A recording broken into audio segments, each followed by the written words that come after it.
Hello, please tell me if you can hear me. Please, dear God, can you hear me today? Actually, I'm just going to... There's the music. Can I hear? Oh my God. Please tell me if you guys can hear me.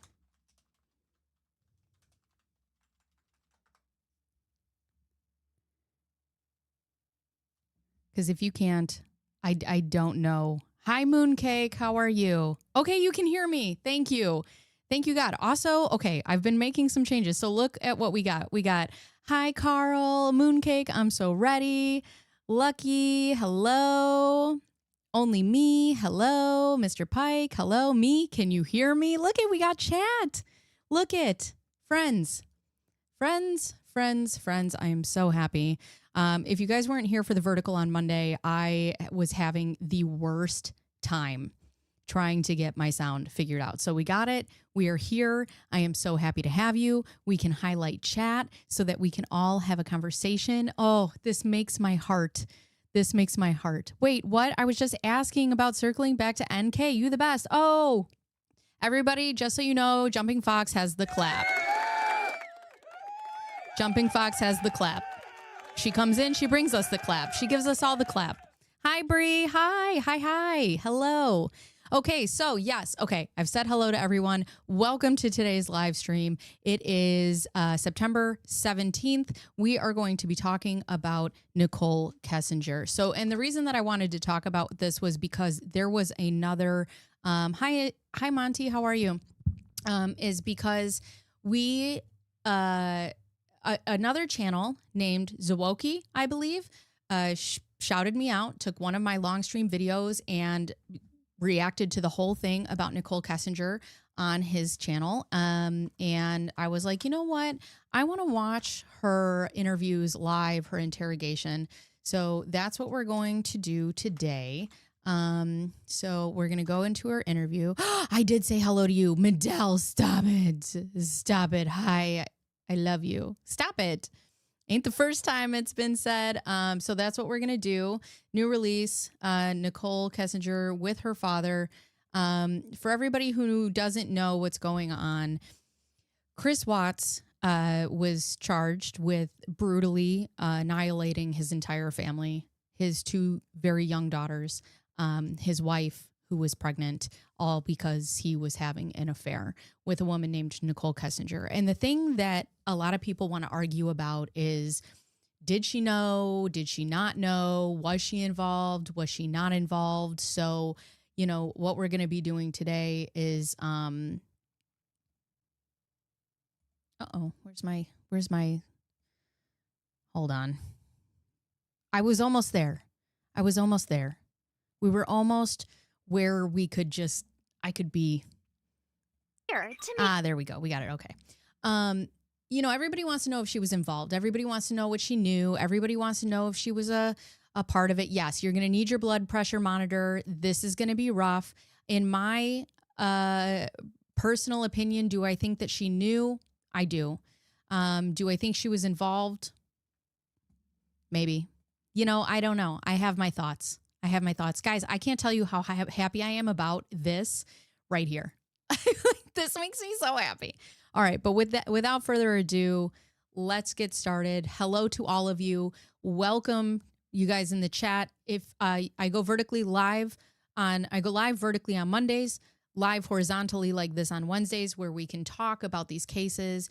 And hola, Grace, ¿cómo estás? You didn't miss anything, not yet. And then I do long form videos tomorrow. My long form video, we will be talking about unknown number, the high school catfish. So yeah, the voicemail she would leave him in the creepy voicemail made me uncomfortable. She giggles. If you guys want, I did a long form video on Nichol Kessinger. It was a breakdown, fine detail. So if you guys want to go watch that, it is on my channel. But without further ado, let's go ahead and get started. Here's an ad. Yeah, I don't have Prime. So, you know, let's just get, okay. Now, the other thing that I don't understand about this interview is she was allowed to be in here with her dad. So what is happening here? Oh, hold on. Why can't anything just be the way that it needs to be? Why can't we be friends? Why?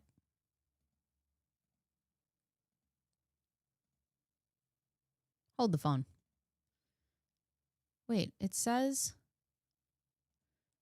where is it? Whoa. Why is it so big? Hold on. Let's do 1920 by 1080 maybe. Oh, that makes it even worse. Oh, I've made it worse. Hold on. Let me try. Grace, your face is so big. Hold on. Oh, God. Hold on. Hold on. We'll get there. I promise. Streaming is an adventure. Okay, I have opinions and they are not great. I think you and the rest of the world has the same opinions. So let's go ahead and get started. Unknown number. Yes. Phenomenal. Hola, ¿cómo están todos? Look at Carl. Yeah, I'm learning Spanish. I need somebody to speak with. So that is going to be my my goal, is I want to be able to become a little bit more conversational. But anyways, okay. Yeah, looking good, Grace. Okay, here we go. I just turned the recorder. Okay. So again, this room is recorded, and video and audio. Oh, that's the other thing. For those of you who don't know, this is Nichol Kessinger. We want to know if she was a part of it. But the other thing that I find so fascinating about this whole thing, this is her dad. This is her dad right in here. This is her father. Which makes a lot of people upset, because I have to tell you, if I was being interviewed for a quadruple homicide, I'm pretty sure that I would not be able to take anybody into the interrogation room with me. So there's that. We introduced ourselves in the lobbies and earlier, so we're just going to do that again real quick. My name is Kevin Kovac. I'm with the Colorado Bureau of Investigation, and we're assisting the Frederick Police Department with this case involving Chris Watts. And this is Tim Martinez, also an agent at CBI. Sir, if you just introduce yourself. Dwayne Kessinger. I'm Nichols' father. When, what's your birthday? November 3rd, 1958. And home address for you, sir? 8801 West 65th Avenue. What city? And that's Arvada, 8004. And a cell phone or a home phone, or where? 720-982-4547. Thank you. And Nicole, can you just introduce yourself for the recording? Nichol Kessinger. Team on the other stuff. Yes, please. I live at 12255 Cloud Court, Unit 612. Yes. Oh my this God. Is why I switched. Oh my God. It's so loud. It's so loud. Oh my God. Also, just in case any of you want hers, I'm going to pay for Prime. As soon as I get some money, I'll pay from Prime. I promise. 656-9605. Claude Court, is that? I don't think it's her poor dad being dragged into this. I think her dad got into this so that she could get out of it, is what I think it was. In my honest opinion. We determined it was North Glen, right? Yes. You know yours, okay? 80249. Okay. Can you speak up just a little bit so the recorder? I know you're tired and you're stressed, and we won't be here any longer than we have to be. You've already had a conversation with people before. You came here on your own free will to talk to us. We picked you up at your request and brought you here. You can get up and leave at any time. You don't have to talk to us. If there's a question you don't want to answer, don't answer it. If you don't want to talk anymore, just tell me I want to leave. And I'm kind of in the way of the door, but you're not being interrogated as a criminal suspect. We're here to understand your relationship with Chris and what you know about Chris and his family, and events relating to Chris Watts. And do you know him as Chris or Christopher? Either one. Okay. So the phone number that you reached him on, can you tell me what that number was?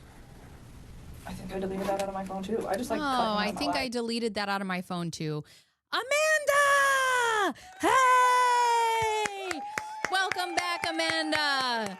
Hello. We haven't seen you in so long. How are you, princess? Hello. I would love to know what took place during the last date at the Lazy Dog. What did she say to Chris? What happened at that date? This is such a great point. And for those of you who don't know, the Lazy Dog is a place that they went to before he went home and did what he did to his family. So yes, that is a very, very great point. When the babysitter was interviewed, she was a minor. She was interviewed without her parents. Another great point. Another great point. What I remember is the Google searches. Was it the particular one for butt stuff, Medell? Is that one? Oh, God. But the thing I find interesting, she's like, oh, I think I deleted that out of my phone too. So you went to police, you went to talk to them, and you were like, oh, I'm going to be forthcoming, and I just want to tell you everything that I know. But also I deleted every single piece of evidence that I would have on my phone off of it. Sorry. It doesn't make any sense. You can't be forthcoming while also deleting evidence. It's a 910 number. You guys have it. Now we gave it to Mark yesterday. Yeah, I probably have it, but just in case. I don't have it. If I recited it to you, would you know it? Just the first three numbers. Okay. But you know it is a 910 number? Yes, that's what I do know. I mean, that's what North Carolina or something. North Carolina. Okay. So let's just start with like a timeline of your getting to know Chris, how you guys met, where you met, all those things. Let's just run. And I'm not going to ask you specific questions unless I think it's necessary. I'll let you just tell me your story. I think it's a little bit easier that way. So I just want to know how you met him, where you met him, how long you guys were dating, and those kind of things initially. Okay. I think I met him sometime in June, probably early June. It might have been May. It was just talking at work. It was pretty casual. And he didn't have a wedding ring on his finger. And every time I talked to him, he didn't tell me that he was in a relationship. He didn't even mention his kids right away either. And then one day he told me that he had 2 kids. I was like, that's pretty cool. And so here's the other thing that I just want to start this off with. If you guys go watch my long form video, you'll know, you'll get a lot more detail. She had searched. So I believe all of this happened in 2018. She had searched for Shanann Watts in 2017, which is very interesting. Shanann is not a regular name. It's not a regular spelling. It's something that she would have had to know. And she searched for Shanann and Chris Watts' Facebook. And she's like, he didn't tell me he was married. He didn't tell me he had kids. Then if you were searching Shanann Watts, who had a public Facebook in 2017, and you didn't need to have a Facebook to see somebody's public Facebook, you would have already known that. So this right here, I call bullshit. She said the first time she went to their house, she was cleaning the Chris was cleaning the carpet, but the carpet cleaning was way before the date. They say they met at work. Interesting. I didn't know about the carpet cleaning. FYI, Zawoki did a video recently about a Reddit thread convo from Nicole's stepsister, allegedly, and it's interesting. Sometimes I want to go, Monty, stop it. Sometimes I want to go on Reddit, but Reddit scares me so bad. It scares me so bad. Me gustaría más bacon, por favor. Why is she smiling? A family has just been annihilated, and she's talking about, oh, he said that he had 2 kids, and I thought that was pretty cute. They're dead. They're dead. That's such a great point. Why are you smiling? So tell me about his kids. That sounded like a sarcastic comment. No, I thought it was kind of cute. I was like, oh, he's a dad. It was like right around Father's Day. She's talking about children right now. She is talking about children who are no longer alive. That is, you know what? And I have to tell you, Mooncake, until you said that, I've never noticed that. Like, yeah, she's smiling while speaking about 2 kids who were brutally murdered. One of them knew it was coming by their father. So disgusting. Father's Day too, so whenever that is in June. Imagine being able to... Sorry. How many fucking ads do they have on this thing? God damn. Okay. Yeah, so I'm not good with holidays. He told me he had kids, and then it was Father's Day shortly after that. So that's what I do know. And I was like, I know, I thought it was cute. And then he's telling me about him. He's pretty excited about him. And then he mentioned that he did have a significant other. And then he told me that those 2 were in the process of a separation. Did he mention the children's name or his significant other's name? I didn't know his significant other's name for a while. And then... That's a lie. That's a blatant lie, because she searched Shanann Watts a year before all of this happened. A year. She searched, I believe it was September. Where's my ChatGPT? I set my ChatGPT up so that I could have, hold on. Let's see. Where's my chat? I want to know when these, I just got done with the YouTube ads. God, YouTube ads are the worst. Today's stream is sponsored by Nonstop Ads. Okay, so I need to ask, when did she search for Shanann? Let's see. There are reports that she searched for Shanann August 4th of 2018, 9 days before Shanann and the girls were murdered, which means she probably would have known about the fact that Shanann was pregnant, which she lies about in this interview. It doesn't say. What about 2017? Let me see. 2017. And I just want to make sure. I believe it was September. Her searches for Shanann go back even earlier than 2018. Yes, in September of 2017, almost a full year before she and Chris officially began their relationship. So on September 1st of 2017, she Googled Shanann Watts, correct spelling, and found her Facebook profile. This is before any of this happened. But she didn't know her name for a while, right? Okay, just wondering. I think he told me his kids' names pretty quick, but to be honest with you, on an exact date of when that happened, I don't know. This is the number one question a lot of people want to know. Why was her dad able to control the interview? Why was he allowed to be in on the interview? And I just don't understand.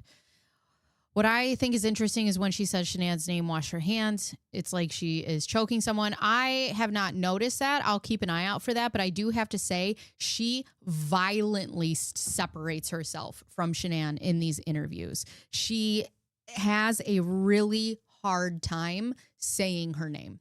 Very hard time saying her name. So in May and June, first of all, where do you work?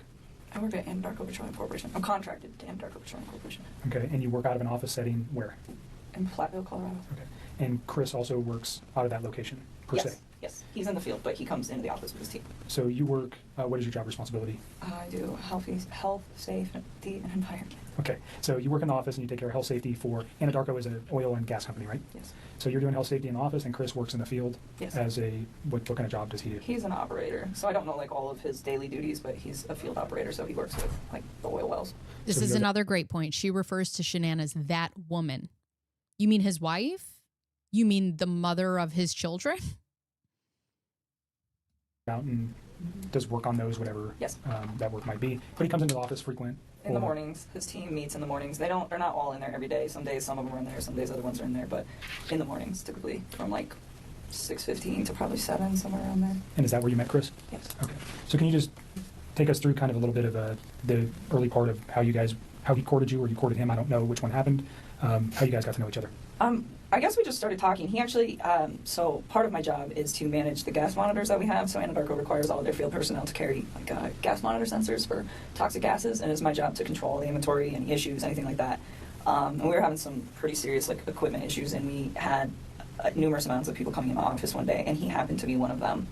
And I'd seen him before, like they meet in the lunchroom, and that's where I go put my lunch in the fridge. So I'd seen him, but I didn't ever like talk to him.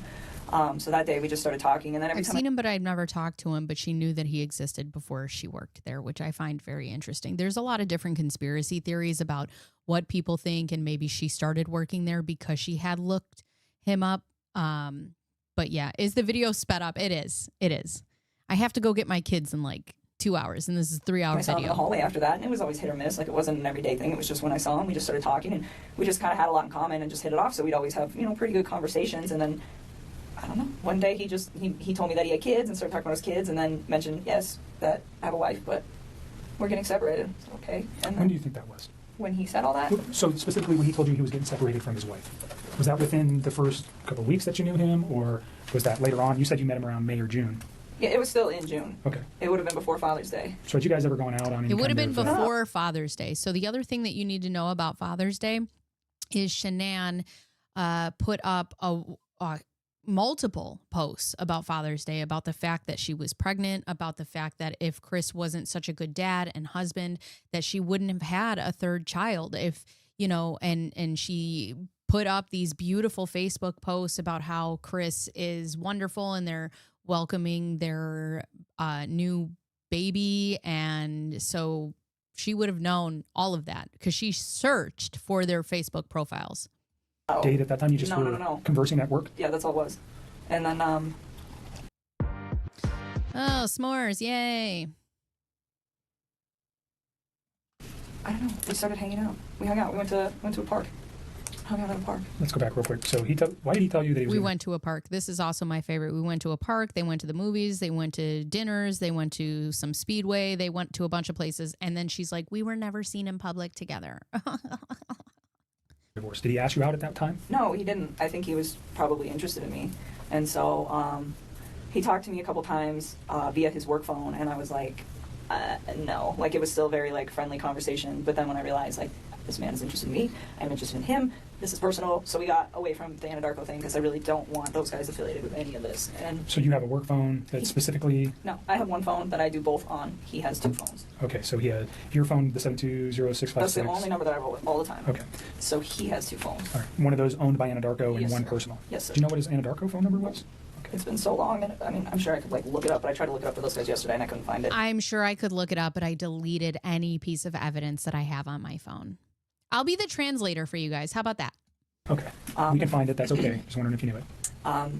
But at that point, we just, like, took it to his phone because I just felt it was, like, better that way.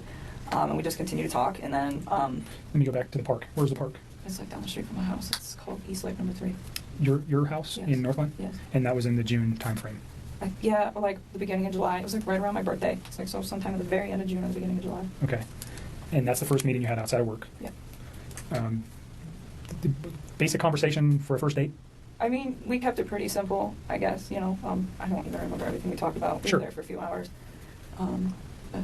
Understand so if I ask about conversation, what I'm looking for, was he talking about his family during any of these meetings? Those are the kind of, I understand, whatever you guys were talking about, relationship, your life, your interests, those things, we don't need to know that. What I'm interested in is knowing is when he brings up his children, when he brings up his wife, when he brings up Actually, financial I information. hate that he says that. Like, we don't need to know about the ins and outs of the relationship, but you do. Like, I don't understand with this particular interrogation and this particular detective why he was like, we don't need to know the ins and outs of your relationship. Part of the reason that listen, Chris Watts committed these murders because he's psychotic, okay? But part of the reason that this got started was because he was, in fact, having an affair with Nichol Kessinger. So I do think that the intimate ins and outs of their relationship is relevant. And they just they're like, it's not a big deal. No, it is a big deal. It's a pertinent part to the story. When he brings up his home, when he brings up anything that may have been... Mooncake. And it's been a few days, so you've had a chance to reflect on some articles that you may have read, and unfortunately, that you're in a situation where somebody has been murdered. And that information, when you look backwards in your memory with the conversations with Chris, anything that he might have said that would be relative to that, and I'm not just, even if one day he was mad and he said, I want to do this or do that, anything like that. If he ever made any kind of statements that you were like, whoa, that was weird, or why would he say that, or why did he mention that? Do you understand what I'm looking for? No, I completely understand. I just feel like some of this happened so long ago that I can't tell you like the exact words of the exact conversation at the exact time and place. He doesn't expect you to do that. If she didn't help Chris physically, I think she was a little bird singing in his ear. 1,000% agree. 1,000% agree. It's because it's like we had a lot of conversations. I mean, we talked every single day. So it's Hi, like I'm Ocean. trying to help you guys with the stuff that's more current. I can give you guys a lot more like detail and exact times. But when you're asking me about something that happened 6 weeks ago and exactly what was said, it's like, I mean, I'm sure I can give you a general idea, but to be honest with you, like to pinpoint exact words, it's not going to happen. I'm not looking for exact words. Just more, let's say 6 weeks ago he said something that triggered with you last night. That's what I'd be looking for. Or something 4 weeks ago. And if you don't remember where it was or the specific words, that doesn't matter. Just he said. Is there anything that he said that you were like, oh, wait a second, that's not right? Something that was off the wall, or he said this or he said that has caused you a moment to pause and you go, wow, I wonder why you said that. Now knowing what you know today. Do you understand where I'm going with that? I completely understand. And to be honest with you, I mean, there were several discussions that we had about his current relationship and where it had gone and what it had caused. And he talked about his kids from time to time. But the thing is he was never hostile. It was never anything aggressive. Like, even when he spoke of his wife and the fact that they were separating, it was never, like, ill. It was still very kind. It was just because they weren't actually separating. So, ooh. This is not working, you know, and would explain why, but it wasn't anything out of the ordinary or anything. Honestly, I have to tell you guys, in my personal opinion, and probably, hi, Heather, and probably a lot of other people in chat, I hope this woman never sees peace. Ever. I think would scare me. And to this day, even after everything that I found out, I still look back at that and I don't see any red lights with the way that he spoke of his family. Okay. Can you just describe his overall demeanor over the 8, 10, 12 weeks that you guys knew each other? It wasn't that long. It was like 6 weeks. It was not 6 weeks. You started dating him in May. He killed his family in August. I just love how she like diminishes everything. Smart move on her part. Smart move. She's like, I'm going to completely separate myself and just get out of here. I guess we knew each other longer. Okay, but you met him in the office, and just his overall persona, who was he aggressive? Was he mellow? Was he calm? Was he outspoken? Who was Chris? I think he's an introvert. I would consider him to be like a pretty, I don't want to say he's a very reserved individual. I think he's probably more reserved around other people. I think he emphasized to me that one of the reasons that he really enjoyed talking to me is because he felt like he could get out of his shell. He said around most people, he just like didn't really feel the need to. I love that she always brings this back to her. I think that's one of the reasons that he really loved talking to me, because I was the one who was able to pull him out of his shell. I was so important. To like talk and converse, and it wasn't just in his home life, just in general. It wasn't something where he's an introvert. And he said with me, it made him feel like he could really just start talking about things that excited him. And I think a lot of that had to do with the fact that we had things in common. So with me, I think he was a little bit more outgoing, but even then, I would still consider him to be an introvert. I mean, not on the extreme end. If an introvert went to like 1 to 10, I'd put him at like a 4 or 5. So on the lighter side of introvert. Pretty even keeled. Yeah, it's like really relaxed, like all the time. He was never really like worked up about anything, just mellow, chill, easygoing guy. Very much. Okay. And he was that way with you. Did he ever have any kind of? Did you guys ever have arguments? I mean, No. Pretty short relationship. No arguments during that time. No. Did he ever lose his temper at any time? Never. You guys never had a yelling match. No. So you never saw him upset or mad? No. And there was a couple times that we had some disagreements on things that as we like further progress into the story, but it was never, like, I am very calm when I talk to people. It's like extremely rational when I handle situations that there's a disagreement in, and he always was the exact same way. Like always. Like I never stressed anything. I think one thing that actually kind of drew me to him is the fact that he was like very open with communicating with me if there were any like differences on how we saw things or just like open-minded about things. It was actually, I personally thought it was kind of unique because usually most of the men that I've ever met are typically very closed off, and I didn't get that from him at all. But it was always like kind. Very kind. Well, and that's the other thing too, right? She's like, yeah, we never really had any arguments. We had, maybe some disagreements. But the thing is she's in the honeymoon phase of this whole thing. But also there were a couple of arguments or disagreements because of the fact that she had basically told him, I believe at some point, like, it's your family or it's me. All right. So this is Ronnie Watts' interview. We can react to this next week if you want. I believe the Watts parents, especially Chris Watts' mother, is trash. And the way that they talk about Shanann, even in her death, and their own, like their grandkids, are y'all okay? Because, wow. No sense that this guy had a temper or was aggressive, or he never lost his mind and yelled and said crazy stuff or anything like that. Okay. No. So can we just kind of go back to your relationship? You said you guys had a lot in common. What was that? Well, I mean, like, we're both really into fitness. I think that's important. It's a lifestyle. Both of us ate pretty healthy, so I think that was important as well. Just remember they had chicken and carrots because he cooked for her at his house. So romantic. He's like a total gearhead. He likes cars a lot. I don't know nearly as much about them, but it's always been something that I've been pretty interested in, so we definitely talk about stuff like that. And I guess he was always willing to, like, learn new stuff, and vice versa. Like, I like to travel a lot, and it's not something that he's done a lot, but he seemed, like, really interested in. Wow. 30 years and worked at the same oil and gas sites where he hid the bodies. That's awful. Oh. Yep. Bless their hearts. What I had to share with him and vice versa. So even if it wasn't something that we originally had in common together, it was just like, hey, I respect what you have to say, and vice versa. So you guys just yin and yang. You got along pretty well. Very well. And no time, he never gave any indication that he was having issues. So when during you guys, which is funny because I'm in the public court's opinion, she's like, he never gave any indication that he was, had any issues with his family. And as somebody in the public who thinks very low of you, Nichol, that would then push me to be like, well, yeah, he didn't plan on doing any of this. I wonder how he came to that conclusion. How did he get there? Time. Did you guys spend most of the time at your place? Always. Oh, wow. Okay, always at your place. I told, or we'd go out, but I told Mark yesterday, he asked me if I went over there, and I told him about one time that I went over to that house. I've been to that house twice, but it was very, very brief, and it was not like an extended stay. I did not feel comfortable there, or like, I just didn't want to be there. It's not my life. Like, that is somebody else's life and somebody else's existence, and I respect that. That's their space. And so I used to tell him, well, come. I call bullshit. I think she wanted to be Shanann Watts so bad. So bad. To my house, because this is our space. This is my space. And so for me, out of respect, just for like whatever situation he had going on and the fact that it's not my home, I felt that it was better to be in my place. And I live alone. I don't have any roommates or anything, so it's pretty easy to do that. So during June and July, were you aware that his family was not did you meet his children? No. During June and July? Well, let's talk about it, Hammer. This woman has such a lack of empathy for the victims. I see a huge contrast compared to the woman Scott Peterson was dating, who took ownership to help and showed so much empathy for Lacey and Connor. Now, that is Amber Fry. This woman actually searched on her Google search, Amber Fry book deal. Do people hate Amber Fry and Amber Fry's net worth? So she was very aware of who Amber Fry is. Asked me to. Okay. I mean, not that I didn't want to ever. It was just not now. It's like you're not finalized with your separation, and not only that, we've barely been dating. Like, you can't introduce kids to somebody new in a situation like that. That's something that takes time. I mean, would I have liked to have met them? Of course. That would have been a great honor for me to have somebody introduce their The way that she talks about these children like they're still alive is bizarre to me.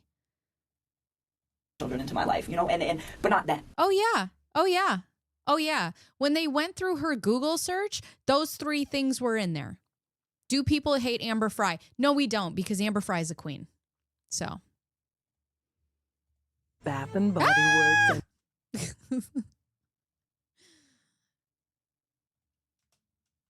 Something that was like, okay, well, let's see where we're at in 6 months. Let's see where we're at in a year. And if we're still doing this and you and me are still, happy with where we're at, and you think that this is something that is going to be long-term and is worth bringing your children into the picture, then yes, I would love to meet them. But it's like, not right now. You are still in a situation where you're not even completely out. How do you put your daughter's bodies in an opening that small? How do you kill your daughters? Should have been the question. That should have been the question.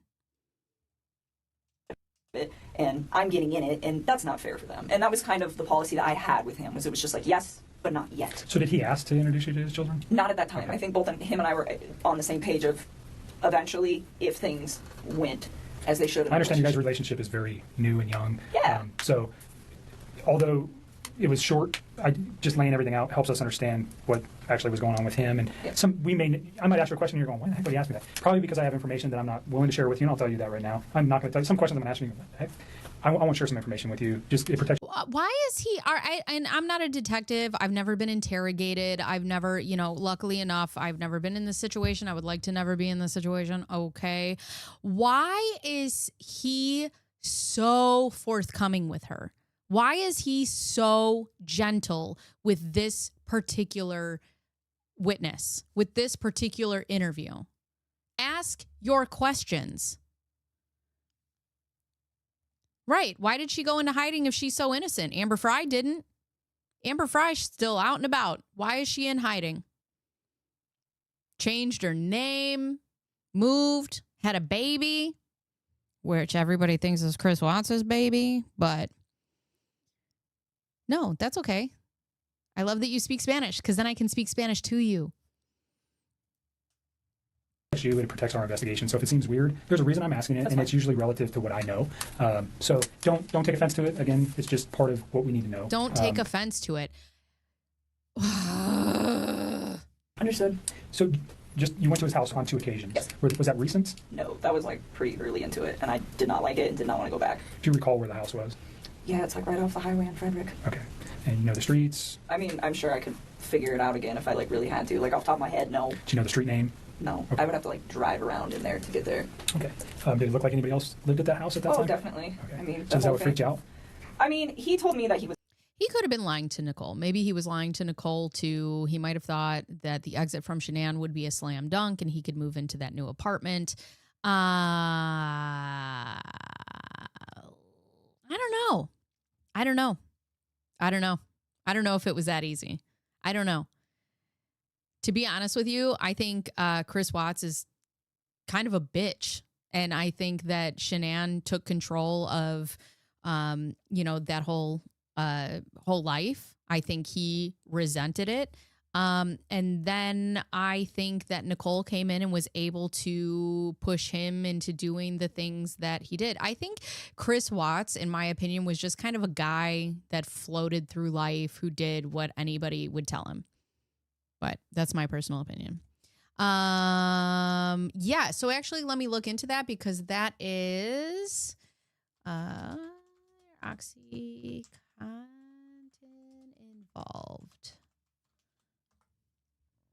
Let's see. In Chris Watts's 2019 prison interviews, he claimed that he tried to poison Shanann with oxycodone before the murders. He said that Shanann was in North Carolina. He slipped oxycodone into her system in hopes of causing her to miscarry their unborn son. What a piece of shit. What a piece of shit. Investigators found that Nichol had searched online for Ken Copp's trace text messages. How long do phone companies keep text messages, as well as looking up whether oxycodone would show up on an autopsy. That is something new that I did not know. And this is according to the Daily Mail and All That's Interesting. What? That raised suspicions that she may have been aware of Chris trying to use the drug, though she has never been charged or officially tied to the oxycodone.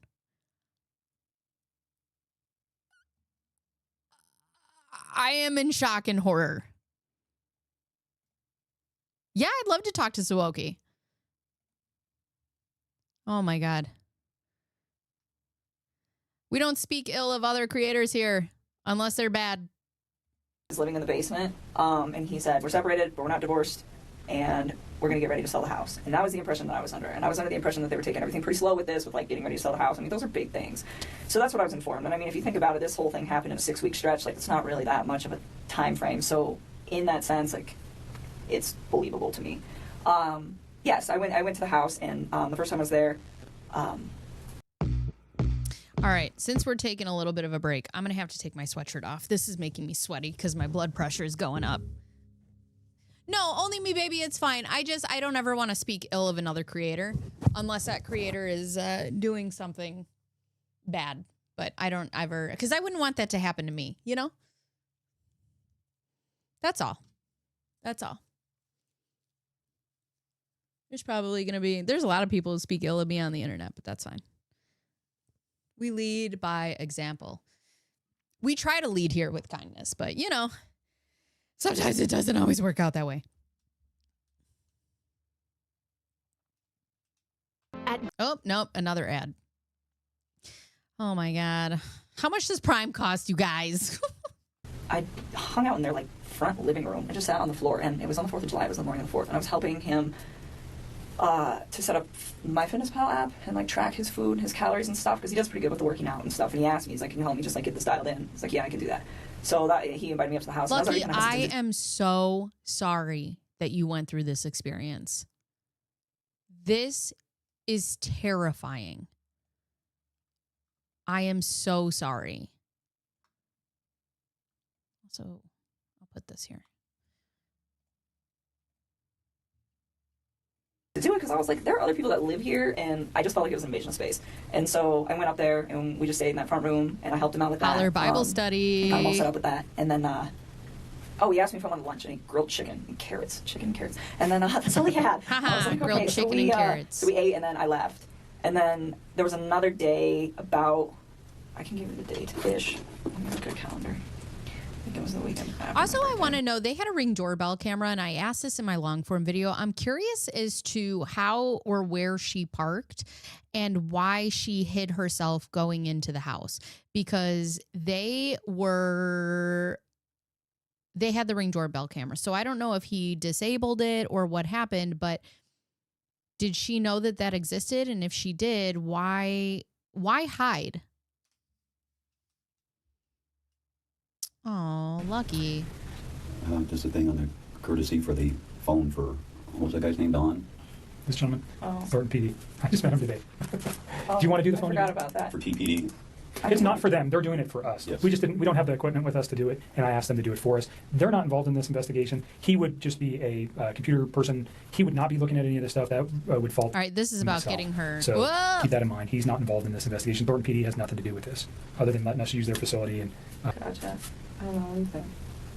I really. So they're asking about her giving her phone. So she's supposed to be forthcoming, and she's like, I just wanted to come talk to you guys and really just give you everything that I have. But before I come into this interview, I'm going to delete everything off my phone. And even though I agreed to give you my phone before I come into this interview, I'm going to argue about giving it to you because it doesn't matter if I give you my phone anyway. Everything's just going to be so messed up still, is what she says.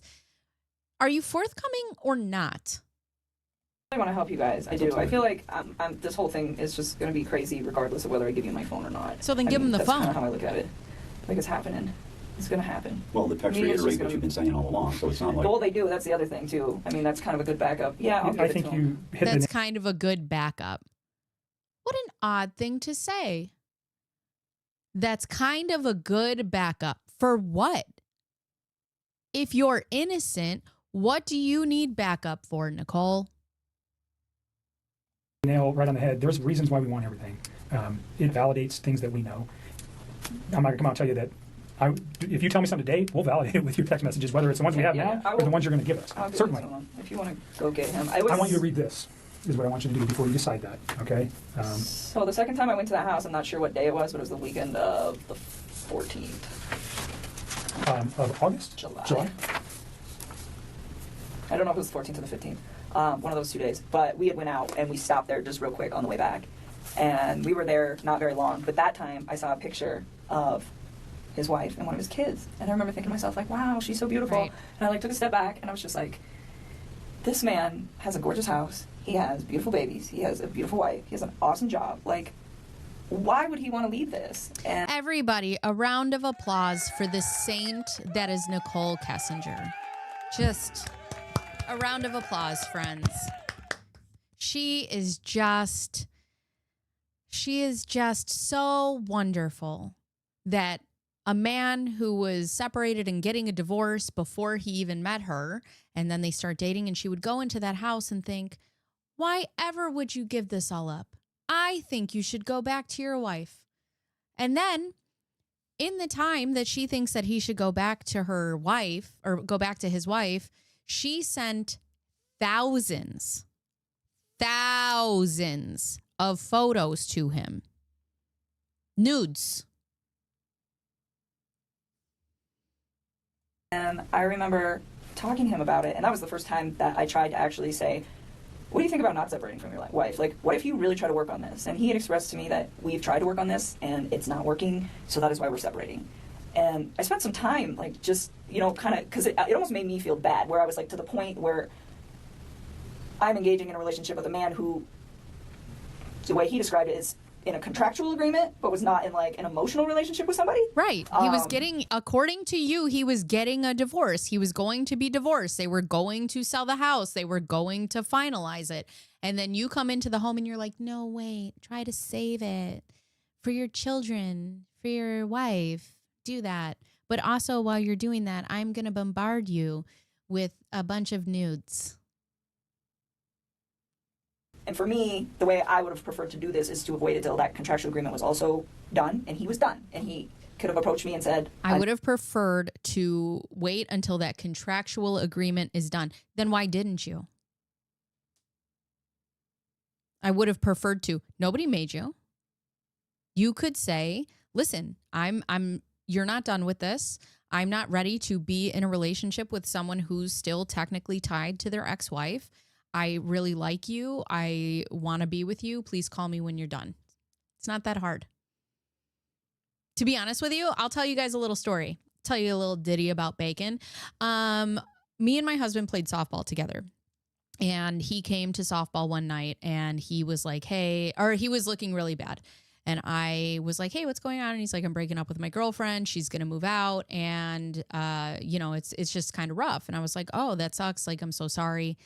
Well, the next day I woke up and I couldn't stop thinking about this scenario or this case. And I went to Facebook and I messaged him and I'm like, hey, you know, I'm here for you. Like, we're friends. If you ever want to talk about it, let me know. He never texts me back. Whatever. We still go on to play softball together. That's fine. Okay, that's fine. Well, then a couple months later, he ends up asking me out. So we go out on our first date and I go, it's funny, you asked me out now, but you didn't respond to me then. And he goes, yeah, I was going through something. And he's like, you know, I just didn't want to get you involved. I wanted to make sure that my ducks were in a row before I went on to, you know, this relationship and whatever. And I just needed to do things that I needed to do. And it was fine. And that was it. You see how easy that was? You could have just been like, listen, I really love you. Go through, get your divorce, do what you need to do, and then come back to me. I'll be here. But you didn't do that, did you? No, in fact, you ramped it up. What a woman. Mm-hmm.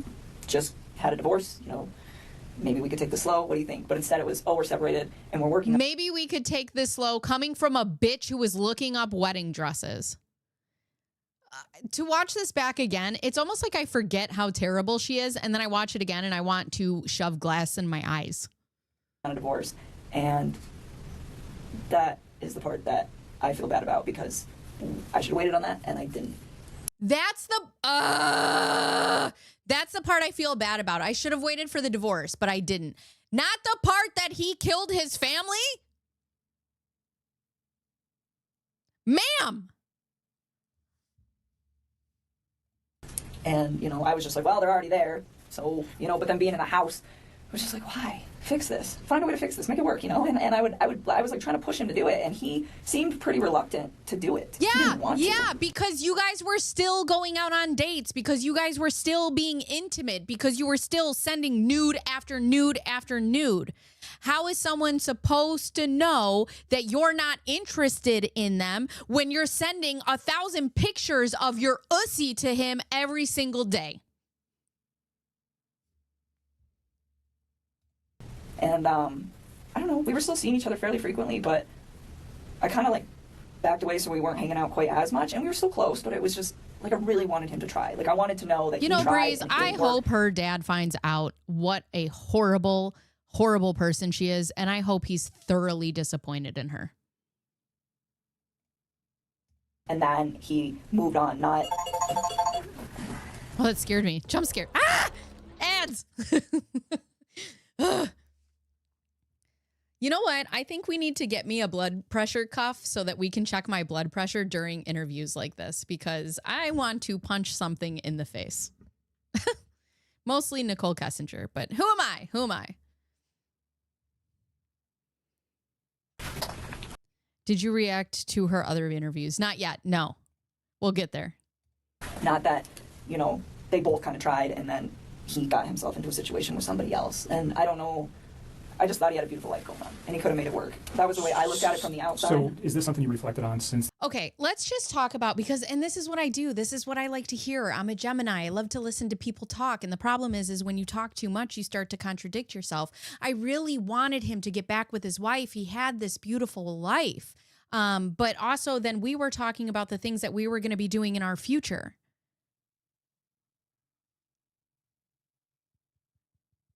Oh, okay.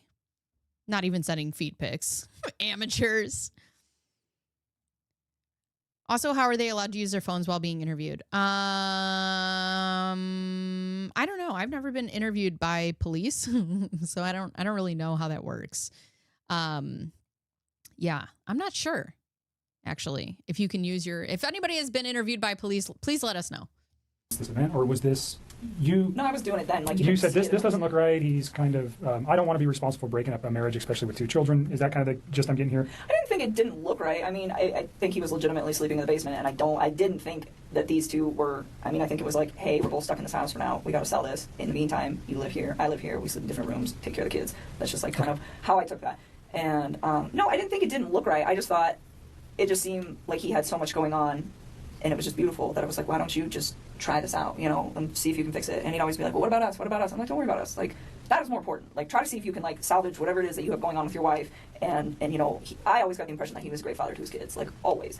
And so, and I was like, be the dad that you want to be. I was like, and see if you can make it work. And he just, like, we kind of talked about it off and on for, like, a few weeks. And I was just kind of like, I don't know. Like, I think I was kind of, like, cold feeting about it after I went over his house. And so this was, like, pretty early on. And then he told me that, he went to North Carolina.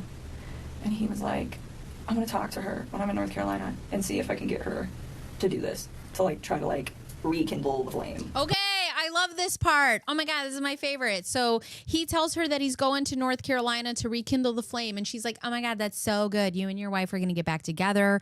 I'm going to love that for you. And then they find an app where he had all these pictures hidden on his phone. And while he's in North Carolina trying to work it out with his wife, she had called him incessantly every single day and sent him pictures of, I don't know, probably her butthole. And then just was like, oh my God, I don't want to be with you. But hold on, here's a picture of me naked. Do you realize that now I would I would react to this interview every day so that you don't find peace. Babies are dead. Okay? What a monster. Okay, so try to salvage his relationship as you've been asking him. Yes, and then if he when did you decided, go to North Carolina? I think it was like the last week of July, somewhere around there. Okay. So I mean, this was like a couple weeks. And also, I believe that they were together and intimate right before he left, and then right as he got home, they were together and intimate. Really sounds like a woman who's pushing him to get back to his wife. Like trying to push him to do that. Let's pause at North Carolina, and we'll come back to that real quick. I want you to read this. If you don't understand what it means, then ask me the question. But basically what it says is you have the right not to let me look at your phone. I'm asking you to look at your phone for the purposes we previously discussed, for the text messages and your phone log, and unfortunately the photos that are attached therein too.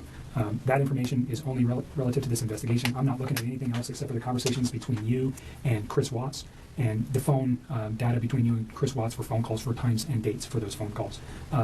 And then the content of the text messages that are there. And we'll write that specifically down here. Understand that. I don't want anybody to get some of those texts. Like, they have nothing to do with this case. And yes, they do. Between you and Chris? Yes, they're just. Also, be an adult. If somebody came in right now and they were like, I need your phone and I'm innocent, take it all. Did I send some dirty, nasty ass text to the person that I love and that I'm intimate with? Absolutely. I don't care what it says on there. I'm an adult. I'm a 40-year-old woman. And if I want to send some nasty ass text messages to somebody that I'm intimate with, fine. If you're going to prove that I have nothing to do with this, take it all. Take it. I'll frame them and put them on the front of the police department. But she's like, I don't want anybody to know what I said. I don't want to. Ma'am, they have your Google search. You searched how to prepare for anal. Who cares at this point? Ugh.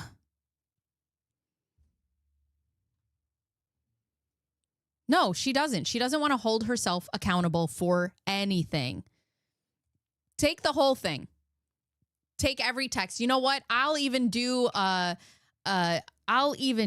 what's his name? Brian Higgins, and I'll read them to you. Ha ha ha ha ha. Okay?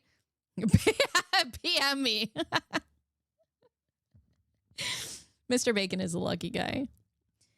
I cannot understand how she was never investigated beyond this child glove. And yeah, exactly. How was she never investigated further than this? And I think it's because Chris eventually pleads guilty. And he's like, yeah, I did it all. And I think he did it to save her. They're just. So just tell me what you're. They're just kind of raunchy. Like, I don't need anybody. Everybody's an adult. Posted like we're not going to somewhere. Post it. I don't need. I don't want the newspapers to get that. That's all I want. The only ones that we would. Oh, I don't want the newspapers to get them. Too late, bitch. Too late. We have what we have. It's not all of it, and we still hate you. So there's that. Looking for again is the same kind of questions we're getting to here. Is things about his children, things about his wife, the questioning of did he ever, has he ever said something to you that might indicate, maybe not then, but now, that there was something like this in his mind, or you know what we're looking for. I don't need to come out and tell you that.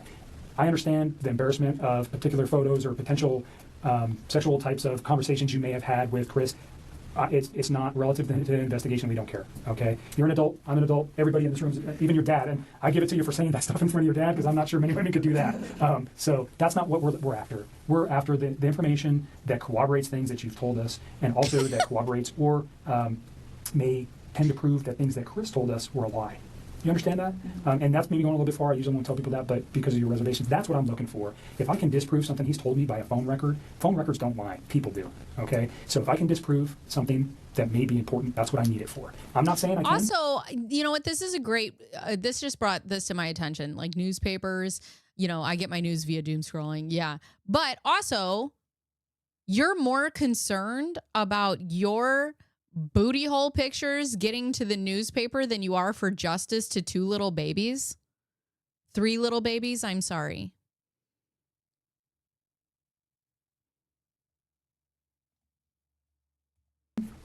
Has it happened before? Absolutely. Is it critical in cases that I've worked in the past? Yes. So that's why I want it. Okay? Again, you don't have to give it to me. You can tell me I don't want you to have it. Go get a warrant. I'm not even going to tell you if I go try to get a warrant right now. I'm just asking for you to consent. And again, we can write right here what you're willing to give me, which is the text messages. The only pics I receive now are medical ailments. That's so funny. You know, you're not the only person who does this. Some people call me mommy in my chat. Why? Why do you call me mommy? Mommy? Mama? Mamacita? And the phone log, and unfortunately, again, the attachments on some of those text messages, and I'll write it on there, and then you'll just sign it. Okay? Do you understand the questions there? Do you have questions about any of the things that it says? You understand you don't have to do this. You're doing it of your own free will.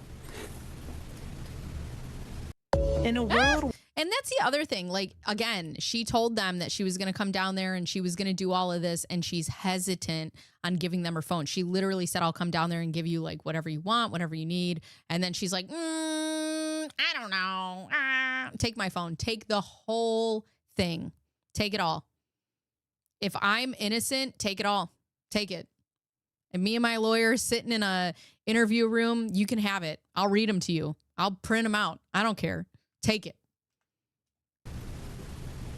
And I know you're tired, so if you want to let your dad read it too. He will. Thank you. That's a good idea. Can you fill it out before I sign Yep. it? And just, you read it, if you have any questions, then we'll put on there what we're after. I'm so hungry. You should have told me I would have got you some food. I got food in my car. I am so hungry. Ma'am, this is a quadruple homicide. 3 of them are children. 2 of them are children. 1 of them is a fetus. I am so hungry. Every time I watch this, I hate her more. It's not staying down. It's just coming She hadn't been down. feeling good. Not because anything, just Let me I look got into sick this. prior to this Jim. whole thing happening, and then I think all of this compounding with the Stress. fact that I'm sick. It's just not good. I've not really been eating or sleeping much at all. And also, she's like sick and stuff, and a lot of people think that it's Chris Watts' baby. Do you think she has morning sickness here? Interesting. Yeah, I'm with you. We definitely need to accelerate the case because the more it takes, the less sure that they are of situations. But on the other end, I think if we... Oh, yeah. Okay, so Jumping Fox made a great point. According to the official discovery files and interviews, Nichol Kessinger did not immediately go to law enforcement on her own. Instead, she was encouraged to contact the police after confiding in others. On August 13th of 2013, when the news broke that Shanann and the girls were missing, Nichol became suspicious of Chris's behavior. That evening, she told a coworker or friend about her relationship with Chris and about her concern, and that friend strongly urged her to go to the police. And after that conversation, Nichol reached out to investigators. By August 15th, she was sitting down with the Frederick police and the FBI for formal interviews, handing over her phone records and other evidence that she did not delete because she deleted everything before. Yeah, poor me. She's the last one standing. Poor her. Barf. Is that only... You tell me what you're willing to provide to me, and we'll is that write good it. enough? I just want like our text conversation, and then I guess our phone call records. So I'm going to put... So the time and date of the phone call records, and then our text message. Ted, we get photos of him? Huh? Could we get photos of him? Listen, being a mistress is one thing. Like, I mean, people are going to fuck up. They're going to make mistakes. They're going to do whatever. To me, the mistress thing is so far beyond what the actual issue is. And for her to sit in here and just like giggle and laugh and I'm hungry and I don't know, blah, blah, blah, blah, blah, whatever. Children are dead. Like her being the mistress is like, I don't know. It's just, stop it. Dude, I get 900 spam phone calls a day. A day. Would you mind if we got his photos that he sent to you? Oh, well, they'll be in that text message thing. So all his photos were sent. There was no apps or anything else you used that you guys were sending. It was all just text messages. No, Yeah. she didn't need private So it'd be apps an because she attachment to the wasn't text that he married. sent you. Pretty much. But- Everything is in the text and the phone call records. So like all of it. Because we don't have it on tape, we discussed prior to turning the tape on Tuesday, which would have been the 14th of August, you had read some newspaper articles on the 13th and the 14th that regarded this case. You had also had a conversation with Chris at some point during the day on Monday. And on Tuesday, because of what you found, specifically what you said was, and I don't let me put words in your mouth, but you found out that his wife was pregnant. And yes. And you did not know that prior. And you Lie! Lie! I believe that's a lie. Because, Mr. Pike, call me after stream. I believe that's a lie because she Googled Shanann and Chris's Facebook. She Googled it around Father's Day. Shanann was very open with her life and the things that were going on, and she was very public about the fact that she was pregnant with her third child. Also, if you guys don't know, the other thing that people absolutely hate, and I also hate, and I did not know until till people brought it to my attention, was that they were going to name the baby Nico, Nico.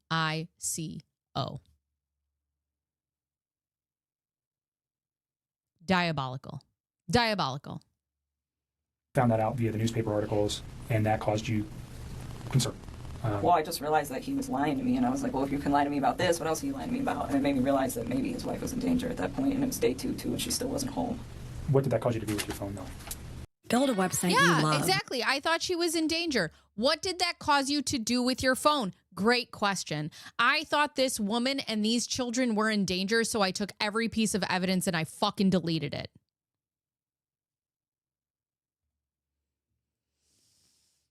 Ugh.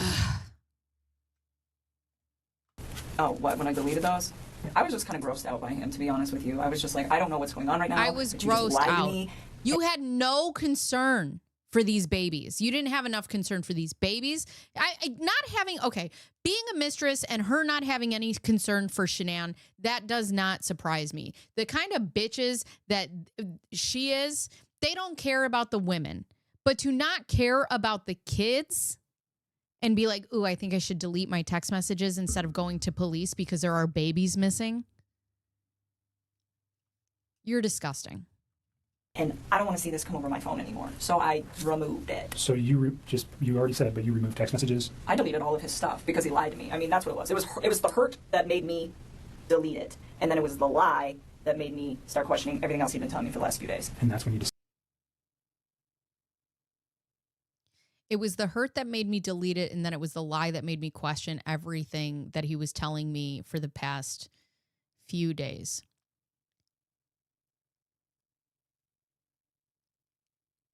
His family was missing. Decided to come forward? Yes. Okay.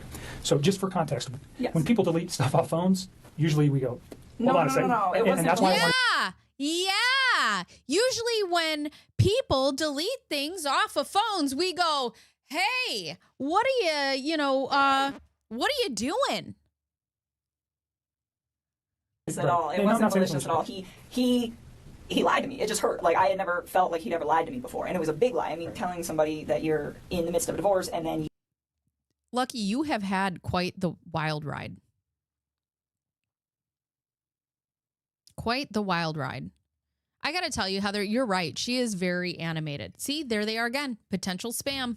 Calling me again. That's 3 times. She very, very lot of this. you have a wife that has a 15-week-old baby on the way is a huge, huge thing. And I was very taken back, and it was hurt. And so at that point, I deleted it. I had a few more quick things to say to him, and then I deleted those too.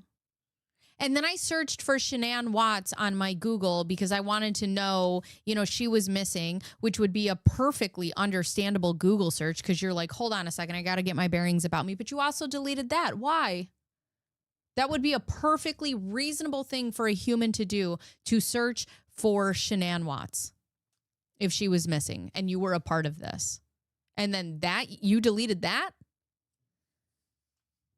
I just got rid of them. That's literally what I did. I just cut them out of my life. It would have honestly been like a bad breakup kind of thing. Like, if none of this other stuff would have happened, that's what it would have been. That would have been the end of it. The information was not destroyed because there was anything in there that would be harmful to you or potentially to Chris at this point, but harmful to you in particular. That's not what you did. No. You did it out of... Why is he leading her? Okay, so you're telling me that that's me. Oh my God. Hold on, guys. Potential spam. But that's the thing. Why is he leading her in these things? So that's not what you did? That's not... Okay, so you didn't delete them because it could possibly make you look guilty. Right? Good God. The privilege that this woman gets sitting in this room, it's insane.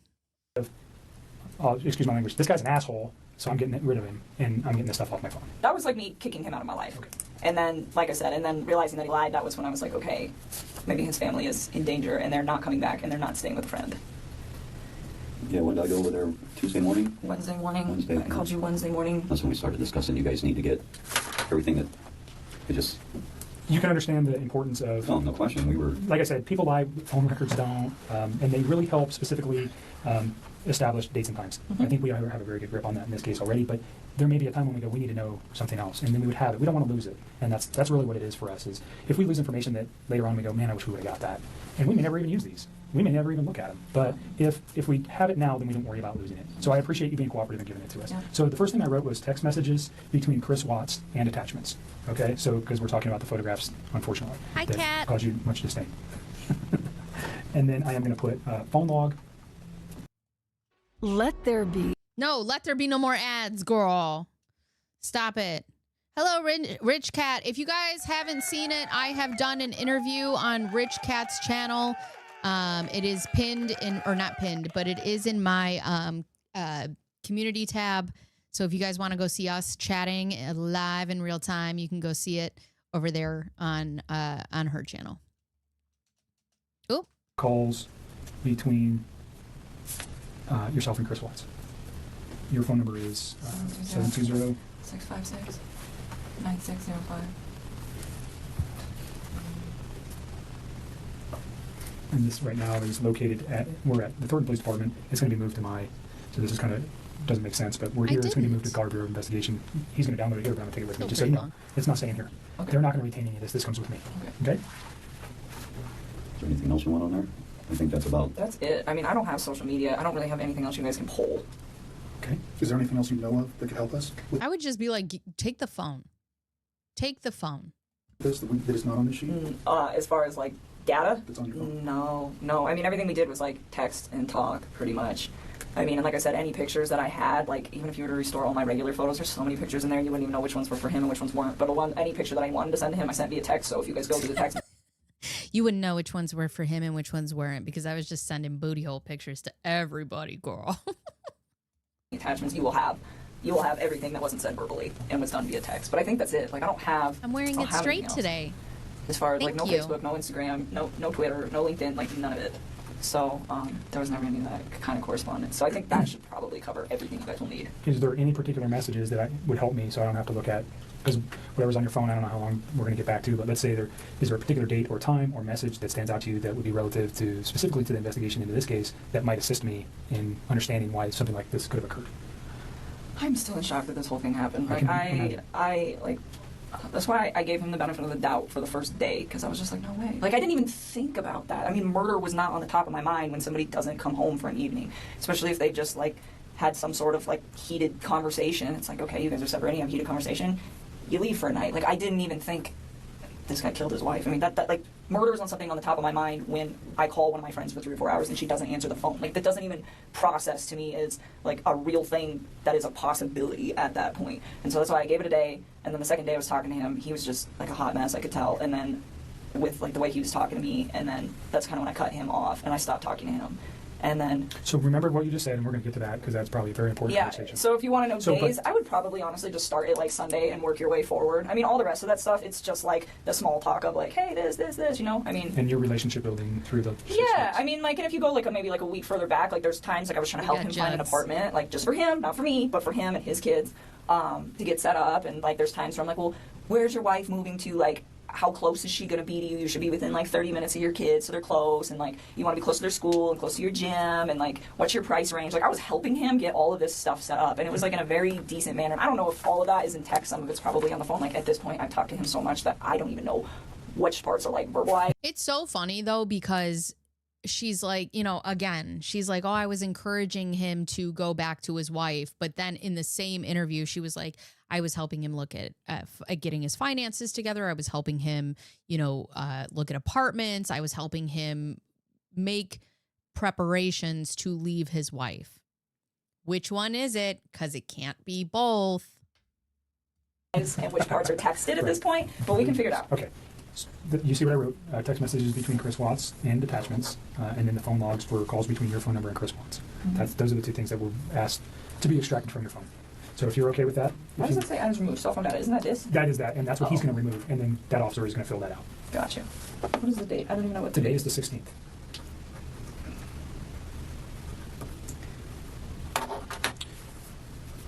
You want to add anything to this? If you give us your phone, we'll get him started. Yeah, we want to give you everything, but we also want to be protected in doing so. Is more of the thing. It's just and when he's protected from what? Also, she should have her lawyer in there with her, not her dad. What does she need protecting from if she had nothing to do with it? we'll give you Is there a password or anything? Like, will it lock up after a period of time? Yeah. That's his notes. and Make sure there's nothing written on the back. I checked before I got off. Let's go back to North Carolina. Okay. He went to North Carolina, and he was trying to rehab his marriage with his wife. He Do said you know her name at this point? Yeah. Okay. Are you okay saying her name? It's Shanann. All right. And do you know It's Shanann. She's dead.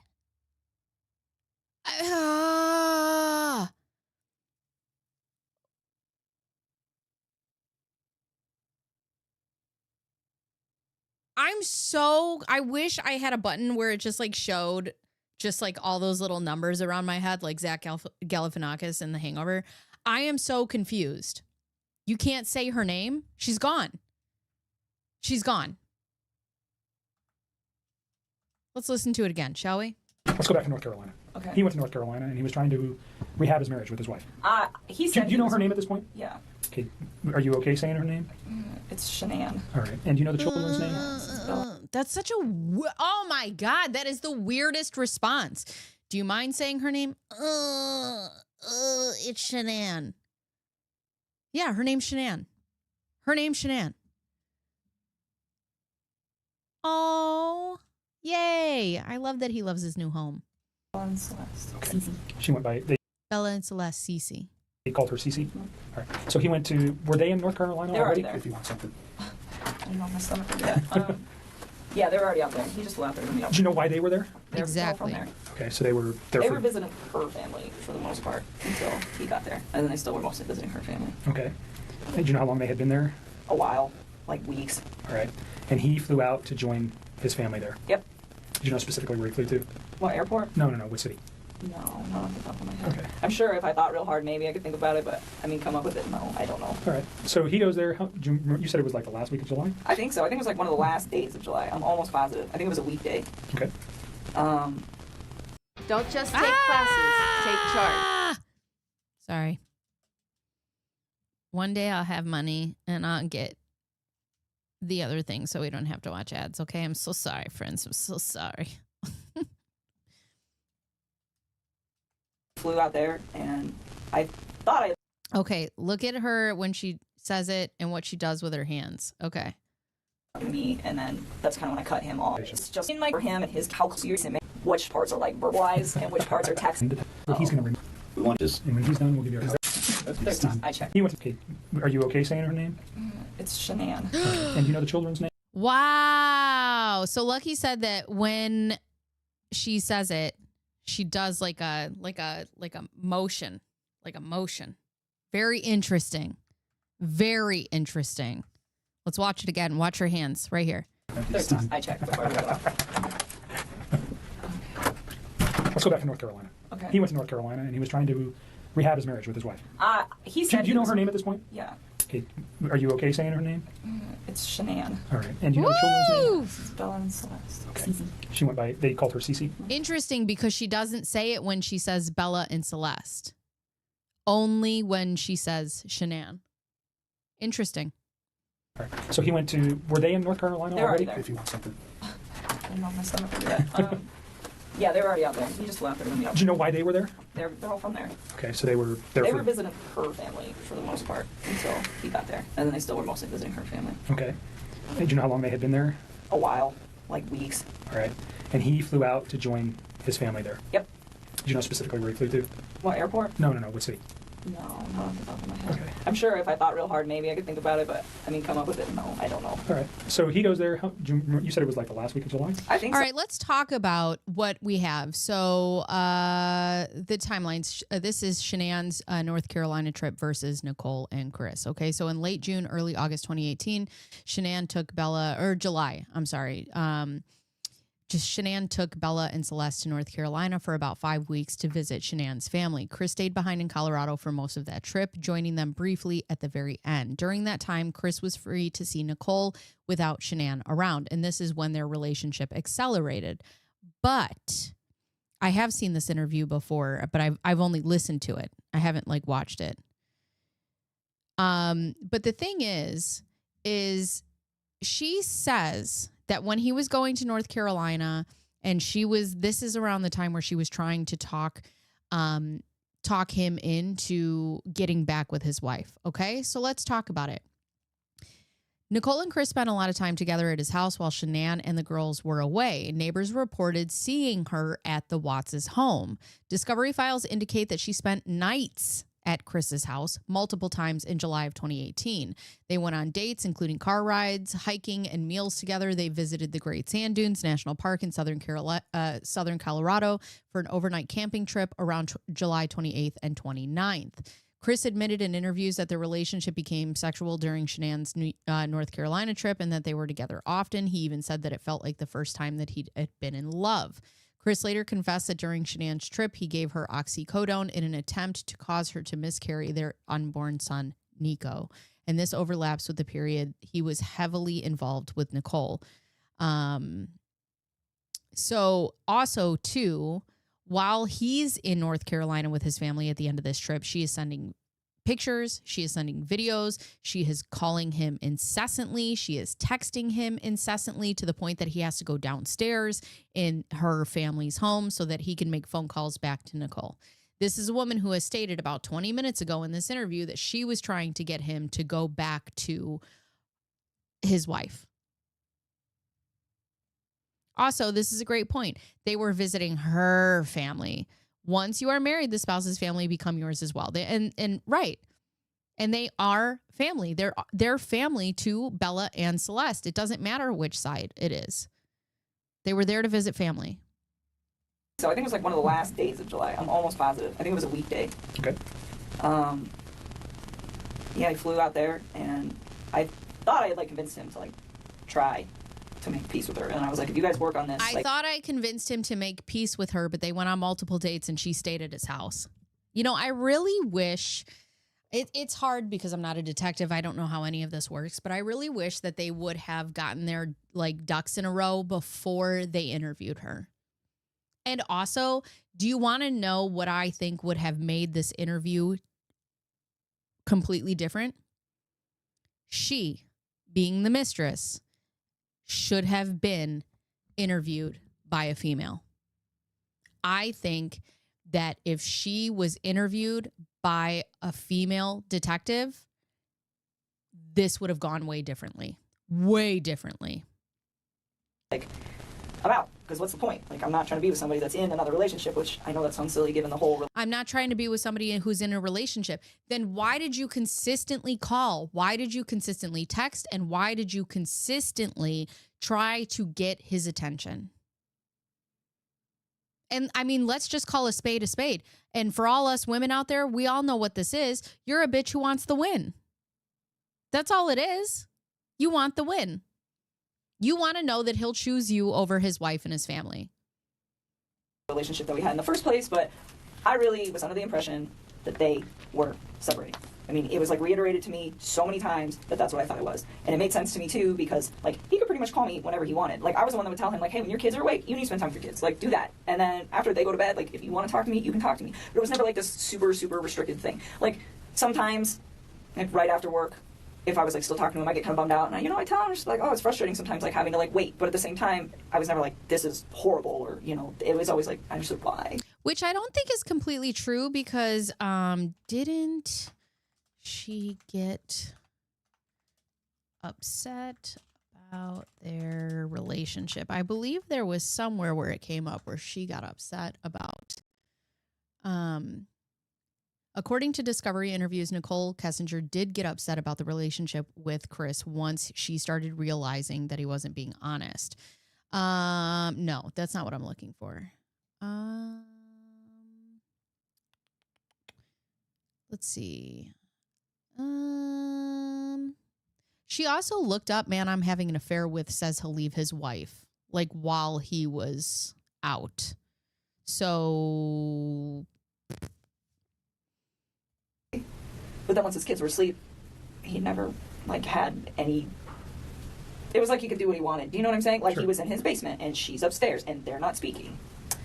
So it kind of made sense. It wasn't like. And you guys are just texting and. Or talking or whatever, I mean, and it was like I said, it was at certain times, but that time, and originally it wasn't, but it was me that put that time frame on there because I thought she hung out with his kids. Those 2 times you were at his house, did you see any evidence of that? Him living in the basement? Did he ever show you that area? I've seen it, yeah. I went down there and saw his little workout equipment, and there's a bed down there all set up, and the basement was all clean and organized and stuff, so like a decent bed set up, so it made sense to me, like, hey... I don't think she'll ever visit him in prison. I don't think she'll ever give herself up. I think she cut ties as fast as she possibly could to just completely just tether's cut, bro. Gotta get out of here. Although it is speculation. Let me see. People think her baby is Chris's. Give me the timeline. Let's see. So speculation is that Nichol Kessinger became pregnant with Chris Watts' child, which is so funny because she was like, I can't wait to give you a son. He had a son coming, but whatever. So here's the baby rumor versus verified timeline.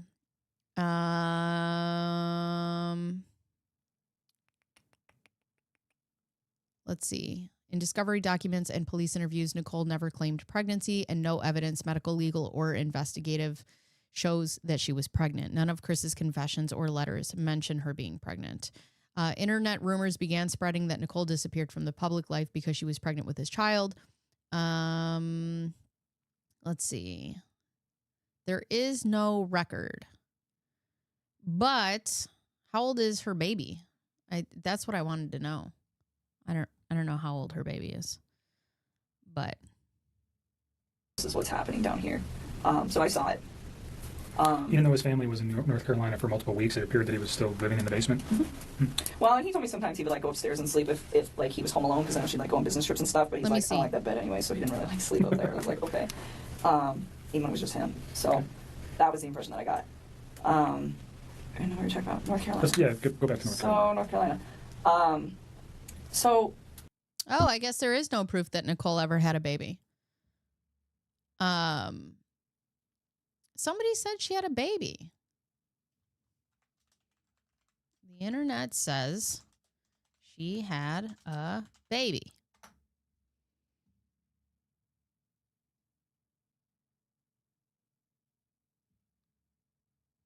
Laters.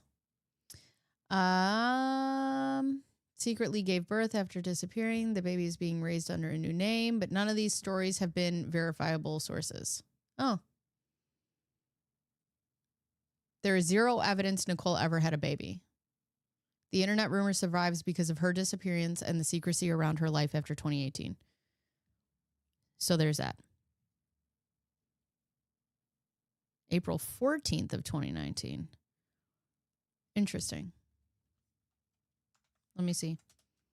14th, 2019. I mean, you can't, it's not like you can look up these records. There's HIPAA, you know.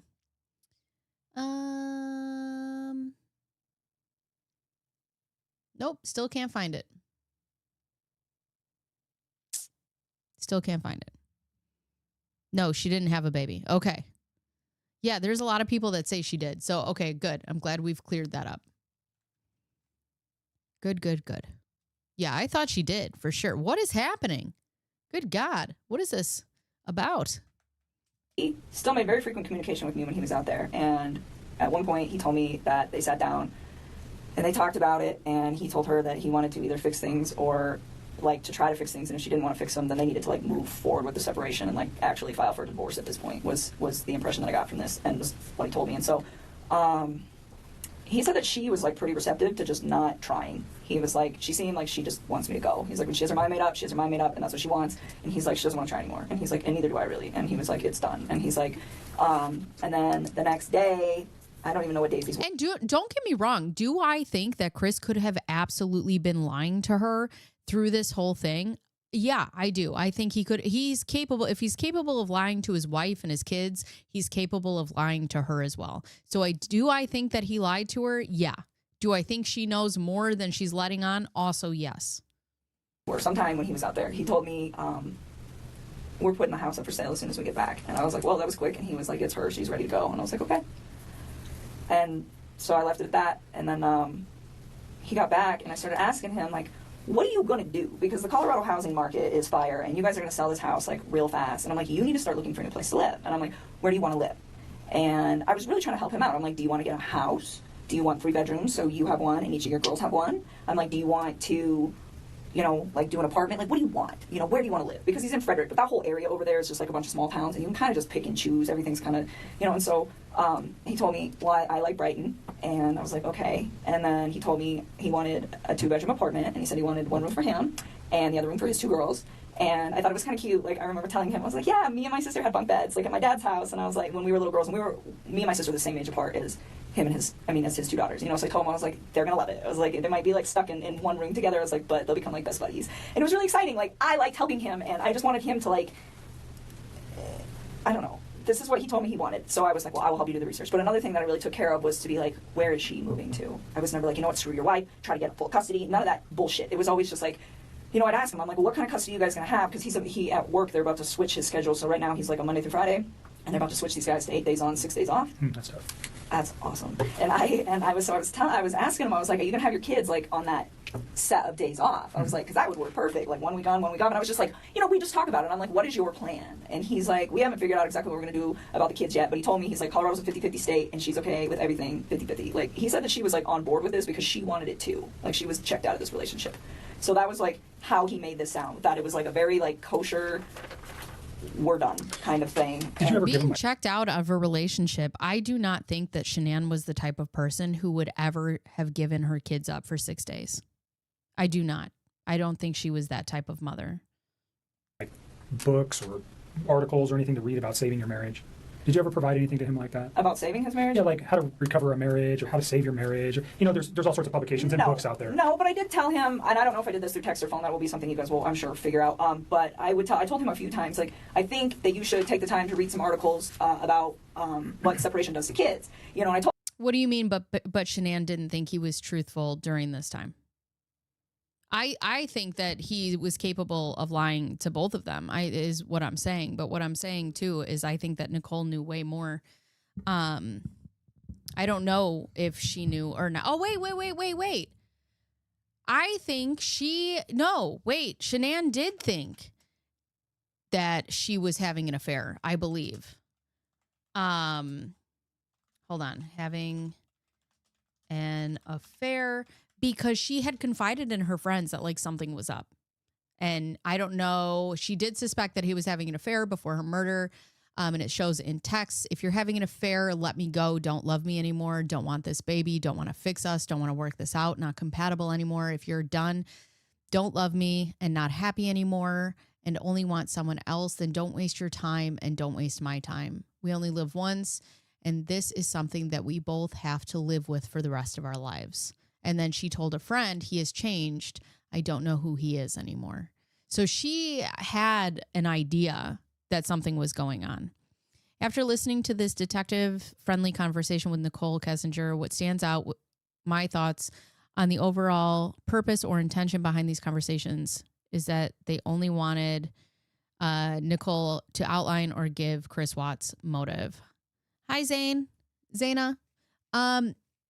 Yeah, I don't know why they wouldn't investigate her anymore on this. It really is perplexing. I don't get.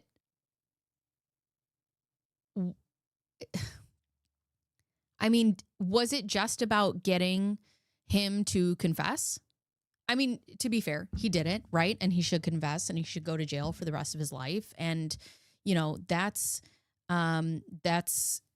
what should be happening. But I mean, if other people are involved, they should also be held accountable. She suspected that he was having an affair, yes. The questions are, throughout your encounters, what early signs of him being a potential murderer do you remember? That's a great point, Amanda. That is a great point. So can anybody explain this case? Nichol Kessinger I have a long form video. I have 2 long form videos. I have one about her and then I have one about the actual case. Chris Watts was a man who annihilated his entire family. He killed both of his very, very young daughters. I believe they were maybe 2 and 3 or 3 and 4. And he killed his pregnant wife who was pregnant. And then he was having an affair with this woman, and we're watching her interview right now. So that's what we're doing. Yeah, I have to tell you, this detective, I don't know why he's being so kind and so leading. And so it's a very interesting interview to me. It just pisses me off that Nichol was there to outline the ways in which Chris Watts was the only bad person in the story and at the same time exonerate herself. Yeah. Yeah. You know, and I just think if she truly was involved, you know, it does such a disservice to Shanann and Nico and Bella and Celeste to just let her, whatever this is, let her do whatever. Yeah, I do. I agree with you. Her dad is connected to the police department. I think her dad is is he an ex-detective or an ex-agent of some sort? I don't know. I told him, I said, when my parents separated, we were literally like 3 and 5. We were almost the exact same age as these little girls. And I told him, I said, you know, I was so young when it happened that it didn't really have like a big negative effect on me because I was so small that I didn't really process it too well. I was like, but I do have cousins that their parents got divorced when they were like 10, 11, and I think that it hit them a little harder, you know, and he's like, oh, they'll be fine, you know, and I told him, I was like, even though they're small and you think that they'll be fine, I was like, I think you guys should just read about it just so that you guys are prepared in case, you know, one of these two starts having a hard time with the fact that you guys aren't in the same house anymore, you know, and I would tell him, I was like, you know, there's pros and cons to it, like, because he was like getting ready to do it, and it would be like, you know, it's kind of cool having 2 Christmases, and you know, like your parents get to go, you know, be happy doing whatever it is they want to do with their lives, and they don't have to be in a situation that's probably not good for the kids because it's not good for those 2, you know. But at the same time, it was like, just read. Like that's what I always used to tell him. I'd always tell him to, like, I tell people to read about everything. Reading is so good for you. So he, at this time, is telling you that, yeah, I am the guy trying to save the marriage, and she doesn't want it. That's what he told me. So, and and then he was like, she doesn't want it, so I'm not going to do it. And then it was like, we're filing for divorce. We're selling the house. Like ants, the people of the sea. Yeah. I think, and I said this earlier, I don't know if you guys were here to hear me say this, I think this interview would have gone way differently had she been interviewed by a woman, for sure. All as soon as they were coming back from North Carolina, like boom, boom, boom, boom, boom. Would you recall when he gets back from North Carolina? No, I don't even know how long he was out there. I know it was like less than 2 weeks and more than 1. Okay. I don't remember. So he comes back early August. Would that be fair? Oh yeah, it was definitely like in less than 2 weeks, more than 1. A week and a half? What? the first 2 weeks somewhere. All right. Probably the 2nd week of August at some point in that. I don't remember when. Does his wife come back with him at that time? Or Yeah, they all came back. They all come back at the same time? They all came back. And then, yeah, so he continues to just, tell me that this is like what he wants. And so I took the time, and you will see that in the text too, where I I found this apartment. It was perfect. It was so cute. I was like, it's in your price range. It's like 6 miles from the gym. It's 23 miles from work. I'm like, it's super close to Frederick. It's going to be by your kid's school. Like, this is the spot, and I told him, I was like, I'll keep looking for more places. And he's like, well, there's some that I want to go see too. And he actually had me thinking that he was going to go look at these places this week. Before all this. So this is fairly recent then, if we're this talking. Just happened, like, in the He's last going to go look at apartments. He wanted me to go with him. When you say this week, are you saying like this Monday week. was the 13th? Like this week. Okay. Yeah, so I told him, I was like, we'll pick out a few spots, and if you want me to come with you, I'll go look at them, but you You said earlier that he had never, or that the apartment wasn't for you and him. It was just for him and his children? Oh, yes. It was, you had no intentions of moving in with him? No, I have my own spot. I still have a lease there till July, and even then, like, he never asked me to move in with him, and I never tried to move in with him. I mean, I did not want to, I didn't want this relationship to move very fast. We wanted it to move slow. I didn't want to move in with him. I was searching on my Google search, wedding dresses, and also will a married man leave his wife for the woman he's having an affair with? But I mean, it wasn't serious. It wasn't serious. Tammy Lee. Large speculation that she was directly involved. Multiple channels dedicated to reopening the case as the investigation totally shut down when he took the plea deal. Yeah, and I think the thing is that with him pleading guilty to everything, I don't think she'll ever get looked into. I don't think they'll reopen the case. There was a bad guy, and they have him, and that's it. But I think that there's a lot of people online, and what they're doing is, exactly like what we're doing. I hope this woman never finds peace. I really do. But that's my opinion. Him, I mean, I really try to take everything with this whole situation very slowly. The only part that I screwed up on. The only thing I screwed up was, just like having an affair with him before he got divorced. Then why were you searching wedding dresses? Why were you searching, will the man I'm having an affair with leave his wife? Like, marrying your mistress. Right, exactly. Why was she looking at wedding dresses? Was the fact that he wasn't completely separated from her when him and I decided to spend time with each other. That is where I screwed up. But other than that, everything else, it was always like, you build your life, I'm going to build my life, we will intertwine them, but I am not ready to do this. And he respected that. And I even said that, and I don't know if that might be in the text, but said that too, where it's like, Chris, you need space. You're just getting out of a divorce. Personally, I think jumping into a new relationship is a little quick. It's like, I was in a relationship earlier this year, and I think every time she opens her mouth, I can't. You're just getting out of a divorce. I need you to, just have some space. Yet while you're taking your space and trying to find yourself after getting a divorce, I'm going to call you every single day. I'm going to send you text messages up to the hundreds a day. And we're going to see each other every single possible time that we can, but also take your space. This is also a little quick. And I'm like, so why don't we take our time? And I'm like, if you guys end up doing a week on, a week off with your kids, I'm like, the week you have your kids, be with your children. And the week that you don't, I'm like, I don't even want to see you every day. I'm like, I think we should spend a few days of that together. I'm like, because I like my space, and I think you need your space. I think you need your space to and yet she proceeded to see him every day that she could. So wrapped up in this whole thing that he's got in his own life and his life that he doesn't remember probably what it's like to be single or have time where it's just him. Sure. And so I was just embrace that. I think it's a beautiful thing, and I really try to take it smart with all that. And it was the same thing with his kids. I was just and we talk about things every once in a while where I'd be like, hey, if I ever Rich Cat, I think this is a terrible idea. We'd all be dead by now, and we're only 56 minutes in. We'd all die. Because I have a lot of houseplants. This is a good example. So I have a lot of houseplants, and I told him, I was like, one day, if I ever meet your kids, I was like, I'm going to show these girls how to paint pottery and plant plants. I was like, I think they would love to see something grow that they built. I think it would be really, really cute. And little stuff like that, but it wasn't very frequent. It wasn't, hey, we should get married, and hey, we should have babies, and hey, I want to live with you, and hey, I need to meet your children now, and let's cut the mom out. It was never like that. And there was never any conversation about, we can't do this with her around, we can't do this with the kids around. No. He never said that, you never said that. No. So the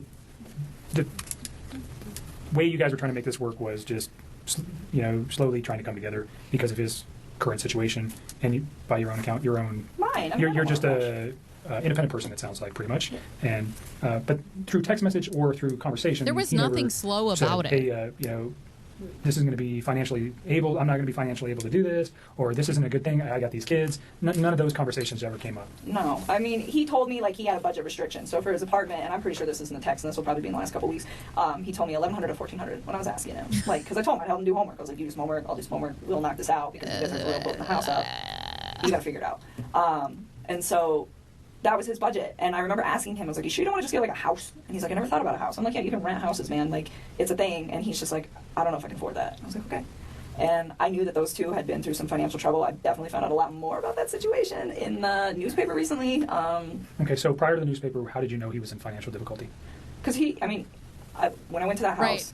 Which I gotta tell you, he's probably not gonna tell her. He's not gonna like go on dates with her and be like, also, by the way, I'm in debt. He paid a lot of things, and he is, and she probably saw that. She saw Shanann's life, she saw their life, and Shanann was working for an MLM, and one of the things that the MLMs is to show off these amazing things and make people want it. Do I think that was something that happened to Nichol? Absolutely. I think she thought Chris had way much more than he had to offer her. Absolutely. I know, you can just rent houses, man. Ugh. Everything in there is very, very, very, very nice. It looks like it all comes with a very expensive price tag. And I think didn't she say liked anything that to him about it, but I could kind of tell them where I was like just looking at everything like, how do you guys afford this? And then he has that car. I don't even know how much that car costs. But What car is that Lexus. I'm sure that thing costs like $80,000, but just like money. Like everything just looked like it cost a lot of money in that house. And I'm sure part of that lifestyle was alluring to her. I'm sure she saw that and was like, I want that. I want to be a part of this. You have a decent idea of how much money he makes. Yeah, and it's not enough money to pay for all that, not even close. Did you have any idea what Shanann did for a living or how much money she might have made? I mean, I had an idea. I would consider her like a sales rep. I don't know how else to describe that. For the company that she worked for. And I don't know exactly how much she made. He said that she was really competitive and she liked to try to keep up with him. He's like, she gets close sometimes. So I don't know how much those two brought in. I mean, off the top of my head, if I could guess, probably somewhere around like $140K a year. I mean, I don't know. Because I don't know exactly how much he... The way that she sits and knowing that this is days. When did all of this happen? On the 13th or the 14th? Hold on. When was... I think they were killed on the 14th. Thank you. This is exactly what I'm getting to right now. So Monday, August 13th, Shanann was killed. Okay. And the 14th, everybody figures out. And just how she sits so nonchalantly in this interview. The man that you have been seeing for the past 6 months has just brutally, viciously, with his own hands, annihilated his entire family. And you're like, I'd probably make $40K a year. They got some really nice stuff. She just makes me sick to my stomach. Right. She knows everything about that family. She searched them. She searched them in 2017, far before when she was dating Chris. She knew about this family. Her posture shows us that she does not care one bit. I agree with you.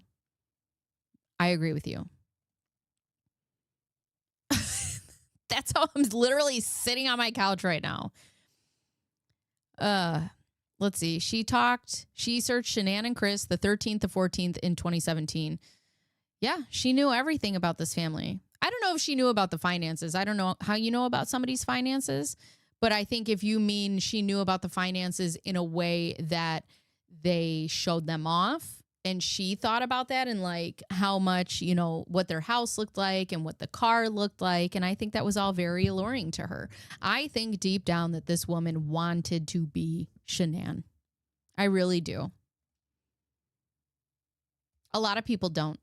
But now that you brought that up, that she made that like motion, it's interesting that she would make that motion for Shanann, but not for the girls, in my opinion. I'm not a body language expert. And I know like, there's a lot of different people have a lot of opinions on body language experts. I think that we as people tend to do a lot of the same things when we're lying or when we're, feeling nervous or things like that. I don't know how much stock I put into them, but,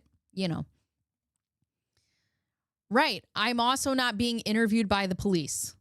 Right. Imagine being interviewed by the police. I don't know how you speak about, and whatever her thoughts are about Shanann, right? She was the other woman. She's going to have no respect for Shanann, whatever. But for the girls, how do you just sit here and just have zero respect for these babies? How? I don't know. She makes, and I don't know exactly how much she makes, but based just off like what I know about the oil field, like, yeah, I would say that's probably an accurate estimate. So even if they're making, let's just use the figure $100,000, they're living above their means or below their means? Oh my God, like... Way too much? Way. Did he ever discuss with you any of those issues? I mean, a little. I mean, I didn't know about the bankruptcy or any of that until I read on the newspaper about that, but I think he was really frustrated with the situation. He told me, he's like, I feel like my paycheck goes in my bank account and I just watch it go like this. He's like, but it doesn't have to. He's like, she makes it like that.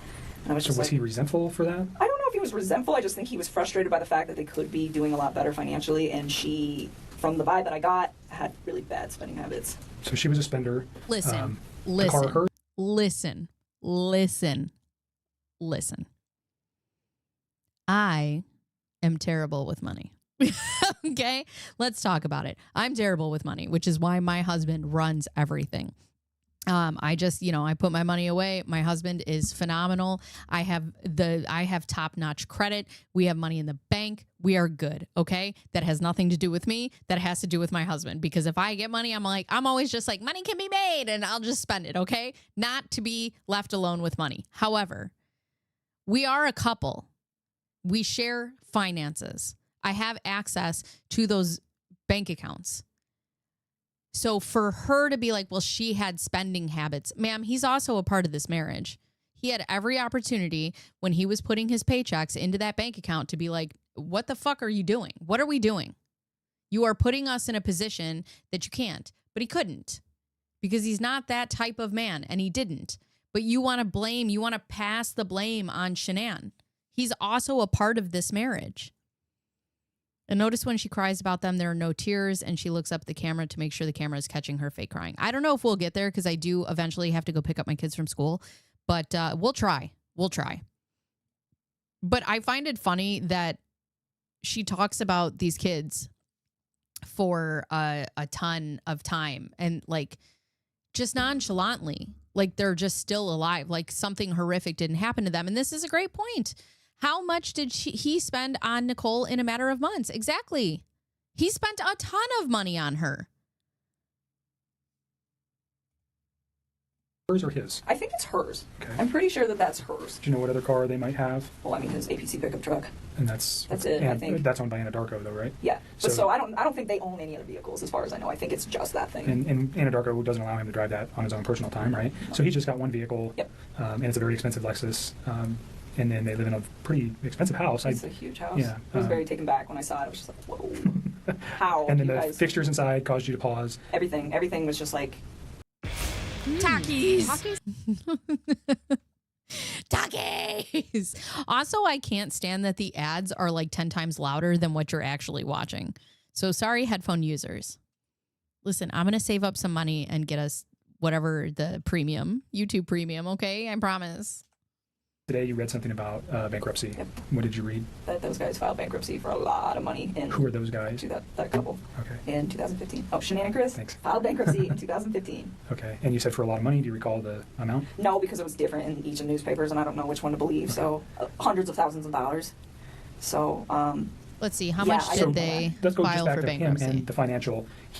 Whoa. They filed for $448,820 in debt during their 2015 bankruptcy. God damn. Total assets about $70,000, mostly their home and a few vehicles. The breakdown of debts: nearly $87,000 in unsecured credit card debt, including Chase, Citi, Sears, and department store credit cards. Student loans and medical bills also included. They were struggling to pay the mortgage. And here's the thing. There's a lot of people that really, really want to villainize Shanann in this. I was shocked and appalled. And I think I even put up a message on my very first video about the Watts case that I did. I was appalled by the amount of people who would get in my chat and be like, well, if Shanann, blah, blah, blah, blah. Shut up. This woman is deceased. And it doesn't matter. They were a couple. He had every opportunity to do something inside of his marriage. But Chris was too much of a bitch to do that. So instead, he decided that a better way to go about this would be to kill everyone. Unbelievable. When she stated her name, yeah, she goes like this. She goes like this. It's very interesting. Don't go to work. Quit your job. No, go to work and come back. We'll be here. Tells you he has a concern enough to at least express something to you that he's frustrated with the way she spends, or he's upset with working so hard and never having any money, and she's kind of the responsible party for spending most of the money. I pretty much got that vibe. I mean, he just told me, he's like, we're house broke all the time. I was just like, that's unfortunate. And that was a decision that you made as a couple. 1K, and he was like, yeah. And I mean, the reason I ask him this is because if I get into a relationship with somebody, I want to know like what kind of baggage that they have. I think that's important. If I walk into a situation where I'm like, hey, I have good credit and I have all these things that I've been building, and you don't have your stuff together, like, what are we going to do with this? And it's important for your long-term. You're smart. So I'm preparing. And so I just asked him, I was like, well, do you have 401k? And he's like, yeah, I do have that. And then I asked him, I was like, I didn't ask him like how much debt they had or anything, but I just said, is your lifestyle sustainable? And he was like, no. Okay. And I was like, how long do you think that's going to take? He's like, I don't know, but it's not sustainable. Where did his girls go to school? I don't know. He never actually told me. Like, I asked him once, it was like when I was trying to find him an apartment, I was like, are you comfortable telling me where your girls go to school? That's in the text too. I was like, so I can figure out what distance from the apartment is. I was trying to just make his life convenient with like him, his ex, his kids, and all the stuff that he needs to do and work. And he was like, don't worry about it. Their school's pretty centrally located, so anywhere in the area that we were discussing will be fine. And he just left it at that. So he didn't even tell me, which was fine. I respect that. Daycare is obviously very expensive for a 3 and 5 year old. Right? So I understand. Did he ever bring did he ever discuss that? Never. Okay. Never. Like I said, the only financial thing he ever said is just like, she just likes to spend money. Like a lot of it. So that was just kind of the vibe that I got from that. But he also liked to spend money on somebody who wasn't even inside that marriage, on somebody who had no benefit to his children.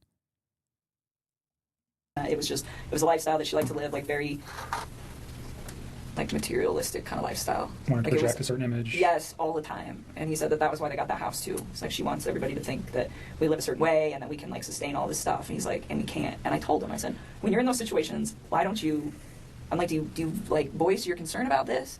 And he told me, he's like, when I try to talk to her, he's like, she's really bossy and she usually shuts me out. And he's like, when she does that, he's like, I just let it go. And I was just like, all right. I mean, right. And you just let it go. You are a husband. You are a part of a marriage. You are a part of a team. You are also responsible for the position that you're putting your kids in. You have, a woman who you claim is draining your bank accounts, and you're like, well, I guess there's nothing I can do about this. I don't try to like interfere with how those two interact. But I did ask about it because I'm just curious, because I would never put myself in a situation where someone was like, you know what, we're going to live in this house that costs like double what we can afford, and that's how it's going to be, because I want everybody to think we're fancy. Okay. She goes, I would never put myself in a position where we're going to live in this house because I want to look fancy. Putting that on Shanann, right? How about I would never put myself in a position where my significant other could go beyond their spending means and I didn't fucking say a word about it? I wouldn't do that. I mean, to me, like, I wouldn't put up with somebody doing that to me. And I'm not saying that that's what she was doing. I mean, for all I know, he could have been completely lying about this. He could be the one spending all the money. Sure. You know? This is just what he told you.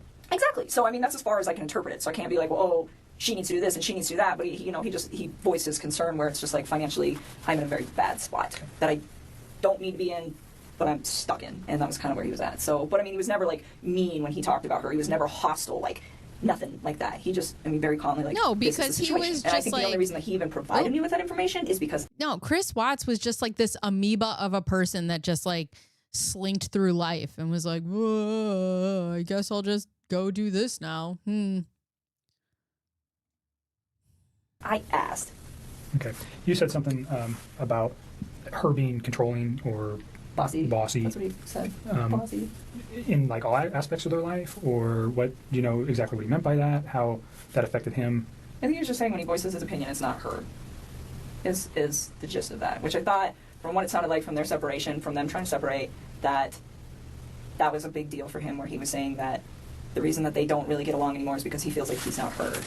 He says that he comes home from work and he tries to talk to her, and she'll just be like, 1 minute, I'm on the phone. Or she'll like scroll through social media, and she like doesn't acknowledge him. And he said that he'd addressed it with her a few times, and they're calm. He said they don't really like fight, like they don't scream and yell.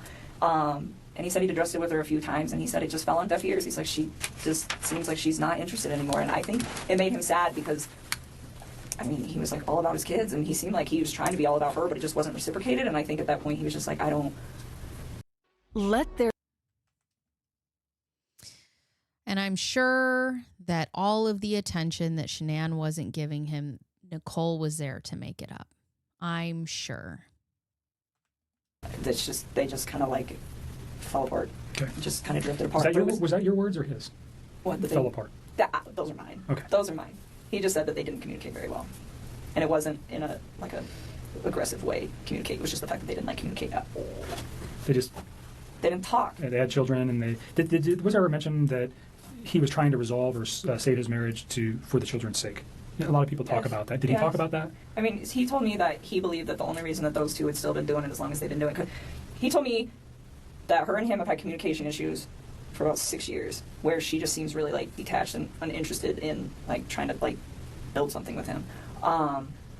And he said, and I said, 6 years is a really long time for you guys to not fix that, considering they were married for 8? I mean, that's the majority of their marriage.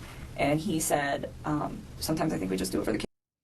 Yeah, so MLM is a pyramid scheme. That's exactly what it is. And I don't know what her level of sales was. I don't know how much she was making, but I do believe she worked for a company called Thrive, and I do believe that was an MLM.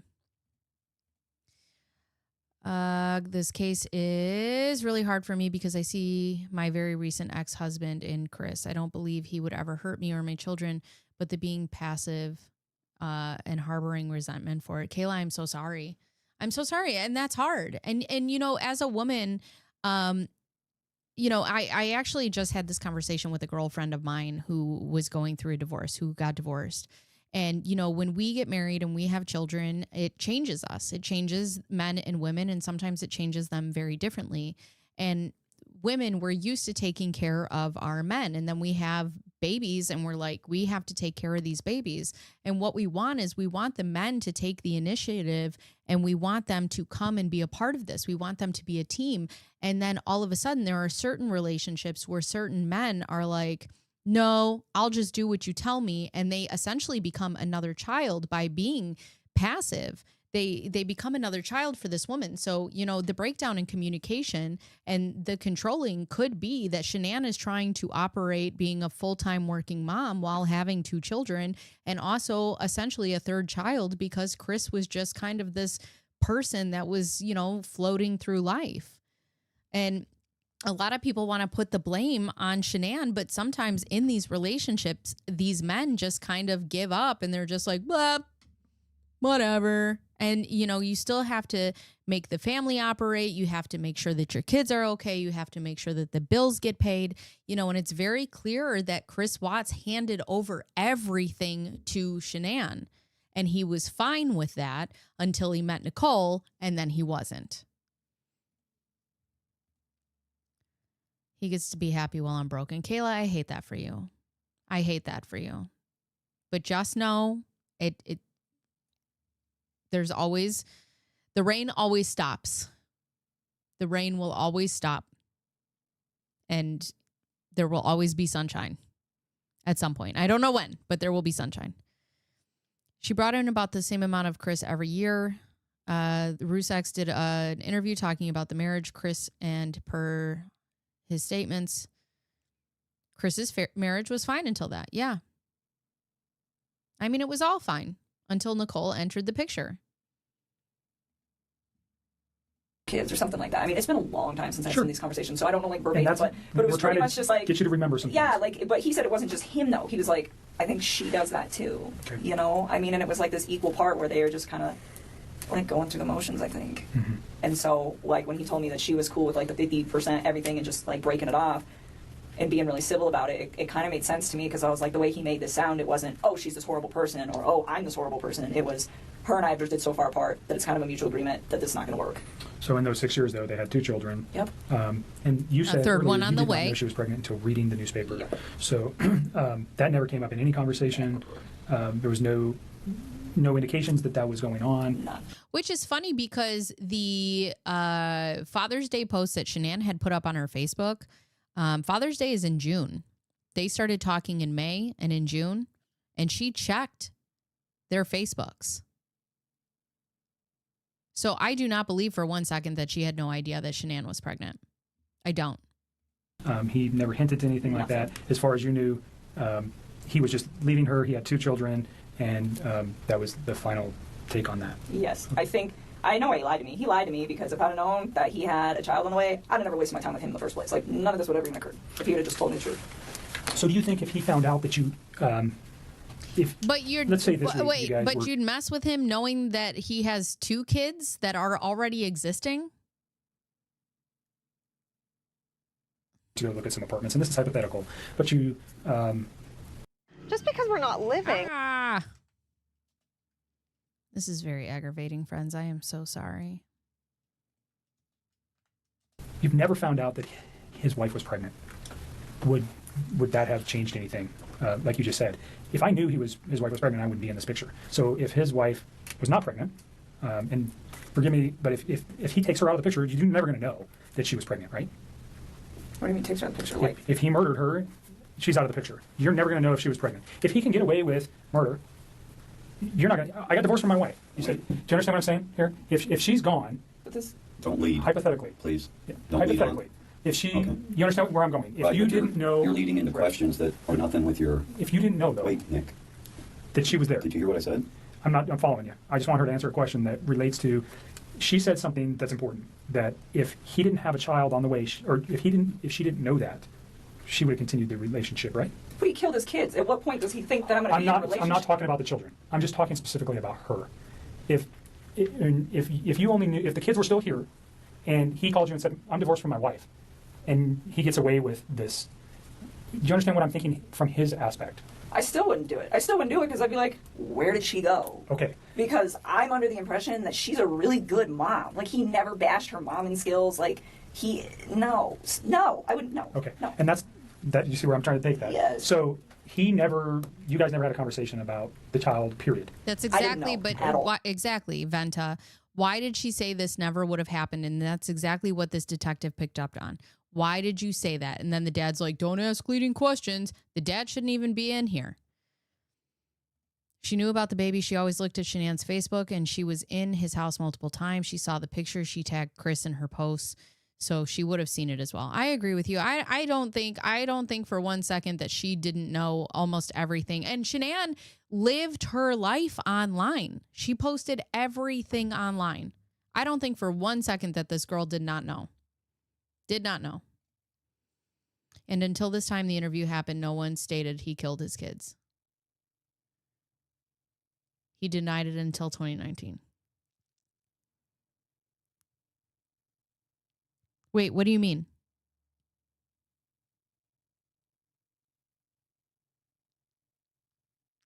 No, he stated it in his police interview. Oh, he said Shanann did it. He originally said that he killed Shanann because Shanann killed the girls. Is that what you're talking about?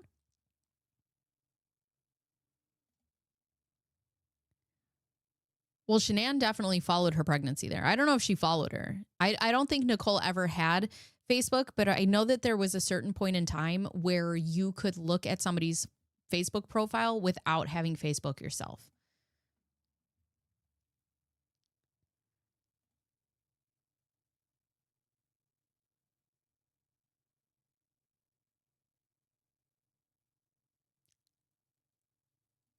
Wait a second. You guys are right. She's not talking to Chris. He's not talking to her. She's in this interview. He's still saying that Shanann killed the kids, but she knows that he killed the kids?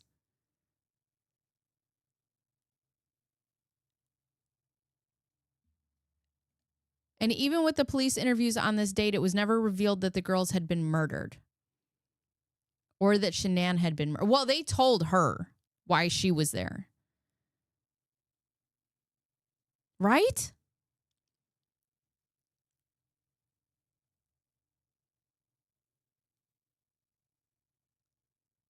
Yeah, Kayla, I completely understand. That's awful. I'm so sorry. Interesting timing, especially not even about Shanann and the girls, but about the fact that he was saying that Shanann was the one who killed the girls first. Very interesting. All right. And by your words, if you did know, you would have ended the relationship. Well, because it wouldn't have made sense to me that he's like, I'm getting separated. Oh, by the way, I have a baby on the way. It's like, That's 15 weeks. You are a liar. You're just trying to sleep with me. That's what I would have probably interpreted that as, and I'd have just shut that off at work, and that would have been the end of it. Okay. All right. We can move past that.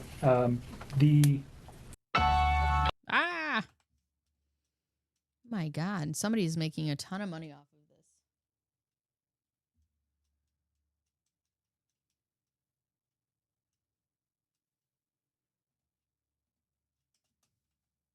He comes back from North Carolina. You don't remember, somewhere in the first couple weeks of August. Yeah, I think it was the second week, but I don't remember off the top of my head. So we'll just use August as a time frame. Is that fair? Because you know he left in July and he comes back in August.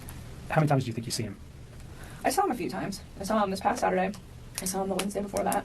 And he wanted to see me more. I was the only one in my space. I was like, oh, your kids are home. Go hang out with your kids. And if you look at the timeline, she hung out with him like every single day that he was home until what happened to Shanann happened. on Wednesday, I cut it short. Like, he came and hang out with me for a few hours, and then I was like, go chill with your kids. I was always like, do really you know specifically where you guys went? Did you meet at your house? Did you guys go to any restaurants? Did you go to establishments? Where'd you go? Last Wednesday, he came to my house, and this past Saturday, we went to, what's the name of that bar that we used to go to? It's not the same, the Lazy Dog, but it's the one off of 144th and I-25. I think it's 144th, up there. And it's the Lazy Dog? Yes. Did he ever mention a Rockies game that night? No, I don't think so. But the Broncos were playing. Okay. Which we couldn't see because they sat us in a crappy spot, so it's okay because it's preseason. But So funny. So funny. It's so funny. They sat us in a crappy spot the night before he murdered his family. Ha ha ha. God, I hate her so much. So do you recall what time you went there? No. I remember, well, kind of. So yeah, you make sure you come back. Do you know who that was? Somebody who's really young. I remember I asked him who his babysitter was, and he's like, we have two. This girl's only 17, but the other one's out of town. So this girl's going to stay, and she doesn't do overnights, so I got to be back by 10. And I remember her saying that, and him saying that. And I don't know what time he got to my house. It was between, I want to say like 5:30. It might have been 5, but I don't think. Also, here's my other favorite thing. She's like, I told Chris, like, if you're with your kids, then you don't need to be with me. But then he gets a babysitter so that he can go out with her. And she's just like, oh, yeah, fine. It's fine. I think so, because I think the babysitter, if I remember correctly, showed up at like 4:30 or something, and he was like, I want to spend time getting my kids acclimated to her, and then I will come. So his children didn't even know her? Oh, no, they knew her, but he was saying like he likes to like stay there for a little while. He doesn't just like walk out the door when they show up. It's like a transitional thing. And so that's why I'm saying I don't know how long it was. I want to say like 5:30, and then he had to be back by 10, so he left at like 9 something to be back by 10. So he picked you up? What was he driving? No, he didn't pick me up. He came to my house. We drove my truck. Okay. So he gets to your house. You know what he was driving to get to your house? Off the top of my head, I don't remember. I'm pretty sure he usually drives that Lexus, but he doesn't always park it in my complex because the parking, there's not good spaces. So where you guys pick me up at, a lot of times he'll just park out there because there's room. Okay. So that kind of works so that because there's just not a lot of room in my apartment complex. But off the top of my head, I don't know what he was driving. What kind of truck do you drive? And did he drive to your house and then you drove over to the Lazy Dog so that people wouldn't see his vehicle? So that they wouldn't know? I drive a Toyota 4Runner. Okay. So you guys take your 4Runner to the Lazy Dog? Yep. And you said they sat you in crappy locations. Where were you inside the bar? When you walk in, you just hang a right, and we were like one of the first 2 booths on the right when you walk in the door. It's just not a good, it's a good spot, but just not for the TVs. And we actually went to the other Lazy Dog. We went to the one that you and me go to. Where's that on? Federal and 20th. It's 120th and Federal, and we went there, and they have a different menu, and I was like, I don't want to eat this food, so we should go to the other one. So initially you go to the 120th location. Did you actually get seated? Kind of, sort of. They were like cleaning off a table, and we were standing there, just kind of looking at the beer menu and the food menu, and I was like, I don't want this. And so we 6 left. o'clock? Probably somewhere There's around so there. much. There's so much, Stephanie. We do not have the time. Everything's a lie. Everything is inconsistent. Just remember that. 6:30, and then we left and went to the other one, and we ate dinner. And you're in that first or second booth right to the right of the door. I'm just asking because if they have video, we want to be able to verify that. So that's why it's important. And you're there for how long? I don't know. Probably we didn't stay for dessert. So I don't know. How long does the restaurant take? Like an hour and a half? I don't know. I've never been to the Lazy Dog. I don't know. Probably about an hour and a half. And then we went back to my house for a little bit. Hung out at my house. Also, it's important to note that she Googled, what did she Google the night of the Lazy Dog? Something about Chris and Shanann. The night of the Lazy Dog date. I believe it was their address. Was it their address? On the night of the Lazy Dog Sports Bar date, her phone activity shows that she was Googling things like Shanann Watts. She looked up Shanann's Facebook page again, which would have the fact that she was pregnant on it. She also Googled Chris Watts and related terms. She also spent time looking up topics about wedding dresses and relationship advice, which showed up in her search history around that same period.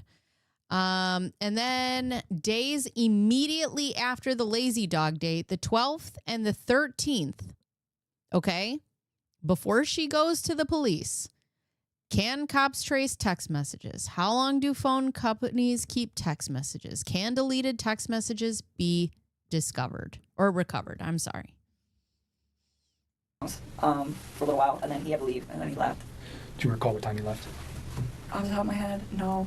I remember he was like going to be. Honestly, I'm going to put up a poll. Mr. Pike, can we put up a poll? Hold on. Let's see. Who do you think is the most hated woman in America? Nichol, I don't even know how to spell her name. It's like Nichol Kessinger or Casey Anthony. I'm going to let you guys battle it over. Let's see. No, not ad section. No. All right. I'll let you guys battle.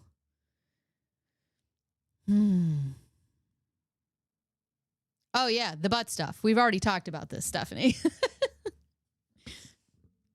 Late to be back at 10. I think there's a text message where he starts texting me when he's home at his house. Okay. So you could probably figure that out. And I remember I texted him back and I was like, damn, that was quick. Or wow, that was really quick. He's like, yeah, I even had time to stop at the ATM or stop at the gas station, stop somewhere to get money to pay the babysitter. Okay. And I was just like thinking like, oh, that was really fast. But I think he was still like a little late coming back, but nothing too drastic. So he probably left my house like somewhere around 9:30ish. All right. And you go straight home. He texts you. Well, I was already home. Right. No, he texts you. He goes straight home from your house and he texts you that he's home. Mm-hmm. So that should be in your text message. It should be. I'm pretty positive that was not a phone call. I'm almost positive that was a text. Sometimes I get them flip-flop or I don't remember, but sometimes I know. I'm pretty sure that one was a text. Saturday during your dinner, what kind of conversation did you guys have? Every woman has her. Man.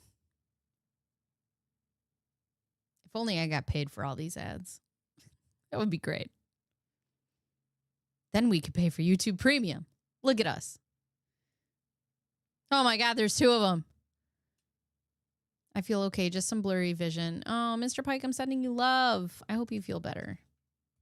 I don't even. Oh, so he's been trying to like eat a little healthier than he normally does, and he's always like been into working out since I knew him, and he like tries to eat clean, but he was trying to like step it up a little bit, and nothing like the people who do like the competitions and the shows, they're all super restrictive, and it was nothing like that. It's just like day-to-day general maintenance, but it's how I eat, and it's pretty healthy. And he's been losing a lot of weight. He lost, I want to say like 13 pounds in the time that we were hanging out. And honestly, when you start eating a little bit cleaner and you start working out a little bit harder the first couple months, especially for a man because they lose weight faster, it's not something that's like that drastic to me, but it did stand out that it was like a little much. And so I was like, whoa, like maybe you're not eating enough macronutrients, so let me look at them. So he had been working on his MyFitnessPal app and like programming like all stuff he eats, and I just started going through them, and I was like trying to figure out like where his ratios were, and we actually spent a lot of time doing that because he'd asked me to do it for him, because I just was he just asked me to do it for him because he's not a person who could do anything by himself. Chris Watts is an amoeba of a human. At the point where I was like, if his weight loss slows down in a few weeks, he'll be fine. And if it doesn't, then his macros are a little off. It's not like that big of a deal. Like in the workout community, this is like a very normal thing. But Did you have any other outside concerns, like potential drug use, alcohol use, any of that stuff that led you to go, hey, he's lost an extreme amount of weight in such a short period of time? No, and I wouldn't call it extreme. It was just like, it was a lot. But I mean, when I first started working out, I dropped like 12 pounds in 2 weeks when I first started like hitting it hard with the diet. So the fact that he lost like that much weight, it wasn't. 12 pounds in 2 weeks. Girl, I've been weight training for the past 16 weeks. I've gained 3 pounds? I've gained 3 pounds. But also my muscles going up. I'm so strong. Getting there. Like I said, it was not a surprising amount. I just didn't want it to be like a sustained amount. But no, I didn't think anything weird of it just because of like how interknitted I am with the like workout community, and I know like this is possible. But it just the thing that concerned me about it, I guess, and it wasn't even concerned, but the thing that like kind of red lighted me like, hey, this might be carrying on, is the fact that his macros were like where it needed to be. My experience, anyways, for like I don't he care where he was about at with all of that. So that was your main conversation Saturday? That was like a big chunk while we were there, is like us actually going through, because I was like going through each item, like why are your ratios off? Do you know where his kids or wife were that night? On Saturday? Yeah, his kid. Well, you know his kids are with the babysitter. Do you know where his wife is? She's in Arizona. Okay. How do you know that? Because he told me. Okay. Do you know what she's doing there? I think she's on a business trip. He didn't even tell me right away. He actually told me, I think, like on Saturday or something. It might have been like Friday or something. I honestly don't remember. I just remember I was like really surprised where he's like, hey, like, I'm going to try to get a babysitter if you want to hang out or something like that. And I was like, why do you need a babysitter? Like, your wife's home. He's like, no, she's out of town. I was like, oh. Okay. Yeah, and even though I encouraged him to spend all this time with his kids, and if he had his kids, then he shouldn't be spending time with me. But I'm like, you know what? Your wife is out of town, and yeah, you should get that babysitter, and we should go to dinner. Regarding that, her on being on a trip, or the children on during those conversations? Not really. I just asked him what time she was coming home on Sunday, and he just said really late. Okay. And that was it. I mean, there's nothing really to talk about with that. Okay. So your conversation's mainly health related. Mm-hmm. You guys return to your house, and then he goes home, and then you talk to him for a few hours on Sunday. Did I? Are you asking me, or are you telling me? I'm asking you. Oh, I was like, I don't even know. Someday, honestly. So wait a minute. That was Saturday. We're talking about Saturday. We're not talking about Sunday right now. Okay, so you're still on Saturday. Yes. You guys have a phone conversation when he gets home? That was the day that he got the babysitter and I went out to dinner, not Sunday. Okay. Okay, sorry. I just want to make sure you got your dates right. So Saturday, yes, we went out. He had the babysitter. He went home. I'm sure we did. We always talk on the phone. And honestly, I mean, Mark asked me that the other day. He's like, how long are you on the phone? 15 minutes, 20 minutes? Like, you're going to have to look at the records, to be honest with you. Like, I so much. You like to talk. I can tell a little bit. Yeah, a little bit. 400 when she was young. She'd crank out about 400 words a minute. Gusts up to 600. The whole thing can yak, man. You're a talker, so I'm letting you talk. Use the restroom. Let me show you where it's at. Can you So give me some water while you're out there with her, please? Thank you. Another bottle. Yeah, at least one. Let's move to Yeah, I don't know how Sunday. accurate they are, Let me though. reverse something.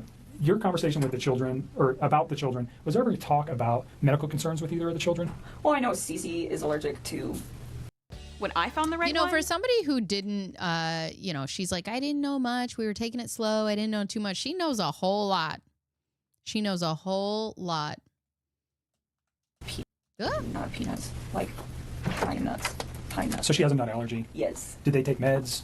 Yeah, I know that she had like an EpiPen, but as far as I know, she didn't have any meds, but I never asked. Like, I was just told, like, she has a pretty severe allergy. And Enough to carry an EpiPen, that's pretty severe. yeah, while we're on this, so when he was in North Carolina, this is all like hearsay now because it's like, this is not a conversation. Like, he's telling me this stuff, but who knows exactly what happened. But he went out there to go see his family and her family.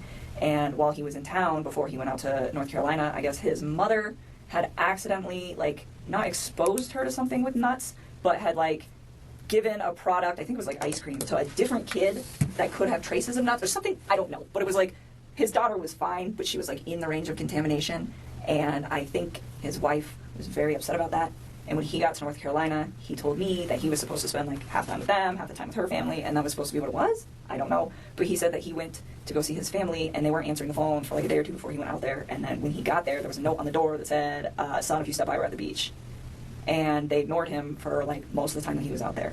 And his own family? Yes. His mom, his dad, and his sister. What's the significance? Do you know why? Yeah, he said, and again, I don't know what is true with this man anymore and what's not, but he told me that, like, leading up to it, I was like, well, why are your folks, like, ignoring you? And I was, like, really concerned about this. Like, every single day he would talk to me when he was out there, and I was like, you talked to your family today? You talked to your family today? Did you talk to your dad? What happened? Did you talk to him? No, I didn't. Or, yeah, I talked to my mom. Well, what'd she say? Are you going to hang out with him? Like, I wanted him to see his people because it's important. Family is an important thing. You know, it just needs to function properly. And, sure. And so I was like, well, and he was like, well, they're ignoring me. And I was like, what do you think happened? And he was like, I'm not really sure, but I think something was said between my wife and them during that incident. And he's like, because every time, yes, that happened before he got there, yes. And he's like, because every time that I try to, I talk about possibly going over there to see if they're home, she gets upset about it. And I was like, okay. And he told me that his mom and his wife did not get along at all. He said that his mom didn't even show up to his wedding because she's like really did not care for Shanann. Right. His mother absolutely despises Shanann so much that she even talks just complete shit about her, in her passing, and the fact that she still supports Chris Watts, knowing that he brutally annihilated his 3 children. Your grandbabies. So again, I don't know what's true and what's not, but I just know that there was like some tension there. And like Chris Watts's parents are on the same level as Brian Laundrie's parents for me.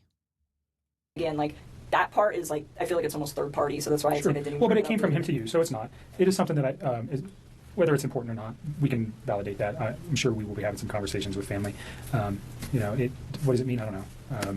Yeah, I don't know either, but I just know. So like, maybe she, I don't know. Well, and then he ended up seeing them on the last like full day that he was there, and they told him supposedly that she had gotten really upset and had screamed and yelled in front of Chris's sister's kids that are very young, and to his mom and to his dad, and said like, "You're never going to see Chris again. You're never going to see me. You're never going to see the babies," and just like threatened them, and then like walked off. And I guess that was the incident that happened prior to him coming out there, and then she didn't tell him about it. She just like let it go, and then he just spent all week trying to figure out why his family was like not trying to be involved. Gotcha. So again, I'm not sure. That was like it just feels really third party, so it's hard for me to like talk about because like, I don't know how much validation. So beyond the nut allergy for CC, did you know of any other? Did she take meds that you know of other than carrying an EpiPen? His kids or his wife? No, his children.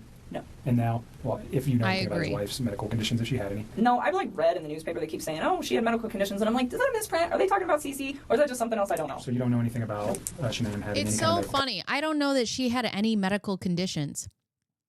That's what her whole social media was about. It was about she shared her. What did she have? What did she have? I forgot.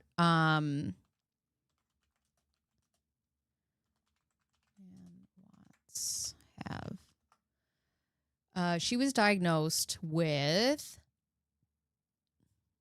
I just don't want to say the wrong thing.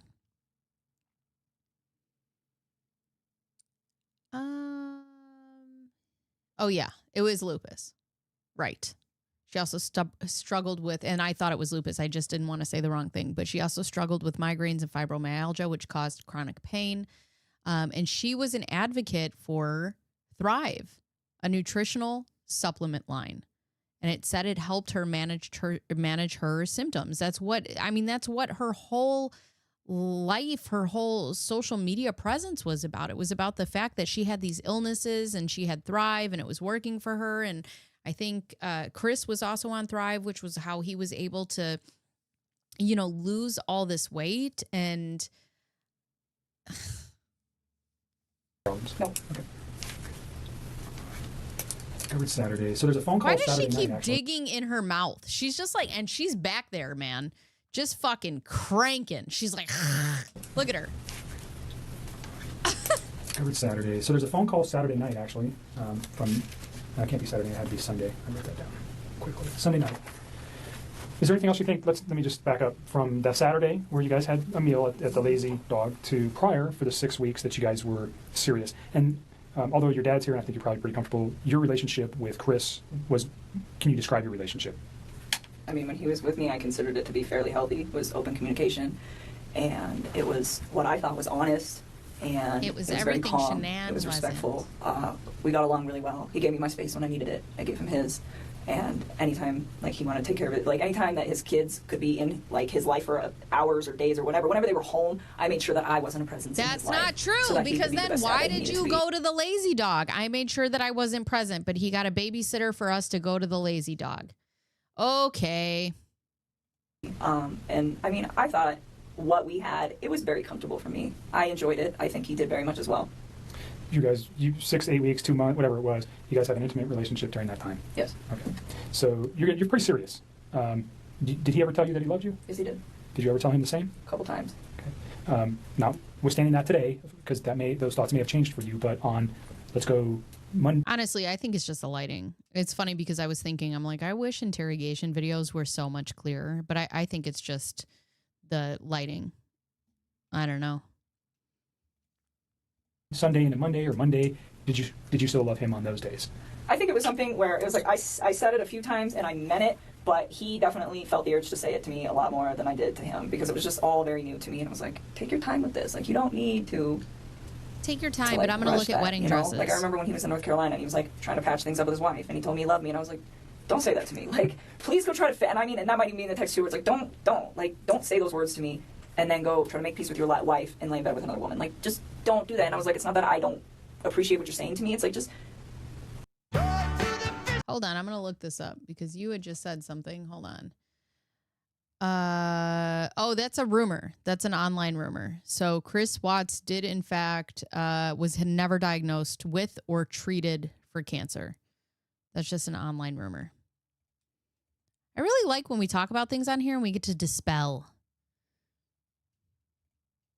It right for me, so I just feel like... Almost like an insecurity where you had to say that to you? I got about 10 minutes, guys, and then I got to go. I got to do mom stuff. I don't know. I think he like... looking back at all this now, I don't think he was trying to fix things with her. So saying "I love you" to me seemed like probably something that he genuinely meant. Like, I love this woman, and regardless of where he was going to end up that night. But to me, in the way that I was perceiving things, he had told me that he was trying to fix things with her. So it's just like, this is an inappropriate time, and I wasn't mad at him. And I'm pretty sure that's in the text too, where it was very like calm, but it's just like, it's almost disrespectful. Where it's like, please don't. I'm like, if we get to that point where it is you and me, like, yes, you can say that, but not then. Like, that's... Right. I don't want you to be disrespectful to me by telling me that you love me and then you're going to sleep in another bed with Shanann because you guys are still together. It's disrespectful to her, but I don't want you to be disrespectful to me. Okay.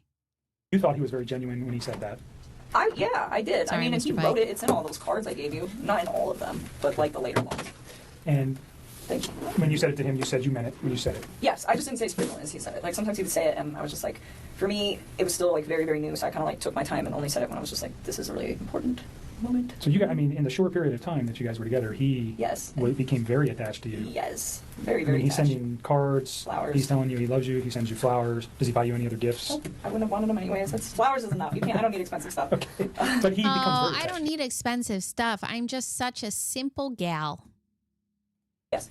You guys Thank are talking you. multiple times a day. Don't say I love you while she was Googling wedding dresses. At least you're All the time. you're seeing each other on a regular basis. Yep. So it's a very and his wife is not around, nor are his children. So there's a lot of time for you guys to build your relationship in this first four weeks or so. Is that fair? Yeah, and even when she was back, I mean, it was still like we were still spending time together. He was still spending time with his children, and I had my own life. Like, I mean, there was one week where I just like went out of town with my friends for my birthday. I wasn't even around the whole like last few days of June up until the 3rd of July. I was like gone, and then there was another like last weekend I had a friend impromptu come in town from out of state, and I hosted her for a few days, and it's like I still did my own thing all the time. Like, whether he was there or not, like if my friends were like, hey, we want to make plans, I would tell them like, we're not hanging out today because I want to go see my mom or my dad. Did your friends know about him? Nope. Why? Because it's like he's One of your friends knew about him. with 2 women right now. They don't need to know about So that. if you had a boyfriend of 4 to 8 weeks on a regular, I don't know if you were married prior or if you had a boyfriend before, but if you had Exactly, a steady Carrie. boyfriend, you would have let people know. I think you told me before we got started that you It was legit. I just looked at it. Hold on. I'm going to tell it to fact check. Hold on. just told your dad about Chris No, I wouldn't recently. have told them. I wouldn't have told people. It's too early. I mean, people... So you don't tell your friends, hey, I got No, a because boyfriend. people come and go. I mean, Okay. dating scene these days is like, it sucks. I mean, so, no, I wouldn't. I mean, it would have to be something, even with Sean. I think I was with Sean for probably like 6 or 7 months before I brought him home to my family. I mean, I really, that was the guy I was in a previous relationship with, but... But this one you were a little bit more, you said he's... I don't know. I asked it to fact check, and it said that he never did. He's never been diagnosed with cancer. That was only an internet rumor. with 2 women. Was I'll that have one to of your Google it. considerations If for not telling you anybody about find it? the source, let me know. Let me know. Well, I mean, it was like, okay, like this... To me, it wasn't going to be an extended thing. Like, if it got to the point where we were, like, dating for, like, 3 or 4 months and he's still talking about, oh, I'm going to move out, I'm going to sell the house, I think at that point I probably would have just been like, I don't think you're really, like, doing these things you say you're going to do. And I probably would have just, like, left because at that point, it's not fair. It wasn't fair to me in the first place. It wasn't fair to her in the first place. It wasn't fair to any of us in the first place. You know, it wasn't fair to his family for him to have an affair. It wasn't fair to me. Her mom or his mom? That's crazy. I didn't know that, but I'm trying to look it up and it says that he's not. So that's interesting. And this was when he was married to Shanann? to have him lie to me and make me think that everything is going to plan. And still to this day, I don't even know what's a lie and what's not. I don't even know if they were like filing for divorce. I don't know if they were putting the house up. I don't even know anymore what is real and what is not. But what I do know is it's just like, you know, that wasn't fair to me either, because if I'd have known not even all the truth, but like obviously some of it, I wouldn't have even engaged in any of this in the first place. And it just, I mean, and that's the part for me, just like on my personal level, outside of everything that is happening, that is going to affect me long term. It's like, you know, I'm going to wake up every day and know that like, oh, she sent a picture of it to the moms. Ugh. Like this mom and her unborn child and these two little girls are not around anymore, and it breaks my heart. It is, oh my God. And then I have to think about like the consequences of his actions and how they affect everybody else. Like all of these, her family's impacted. My name is about to be like slandered for probably a while. I don't know how long it's going to take to heal, but I would not be surprised if it's going to be hard to go out in public sometimes for a couple of years. And that really hurts me. I'm just like, this is a horrible, horrible thing. Like, how dare you, you know? And people aren't going to understand that. You know, they're going to say, oh. She's getting teared up and she's starting to choke up when she talks about how she's not going to be able to go in public and how she, you know, how this affects her. You know, This is Jess. Very interesting. Very, very interesting. Woman that had an affair with this man who took out his whole family, and I take a step back and it's just like, I didn't know. Like it's he's so girl, disgusting. you looked up Amber Fry. You looked up her book deal. You looked up her net worth. So ashamed of him and everything, and I just, all those little girls, they're so little. We talked a little bit earlier about getting some help for these things, and we can provide that. Okay. Oh, here we go. From the discovery documents and media coverage, Shanann Watts once sent her mother, Sandra Rusek, a photo of Chris's genitals after noticing something that made her suspicious. While Shanann was in North Carolina in the summer of 2018, she had grown increasingly suspicious that Chris was dating. She told her mom that she thought Chris might have an STD, something that he could have only gotten if he was with another woman.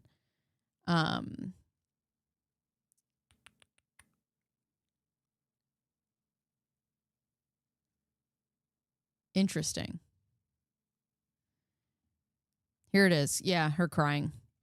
I really don't know. One more thing. We just want to make sure there's resolution. Absolutely. That's why we come to you guys to pound it down hey, until there's I'm nothing sorry left. that you're talking again today. I really am. I don't want to put you through any more trauma than you've already been through.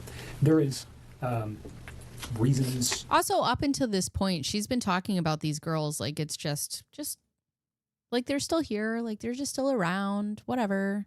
For everything that we're doing today and what occurred. Okay, Stephanie, thank you. Yeah, I'm trying to find it. I don't seem I'm not having luck. But yes, if you find it, let me know.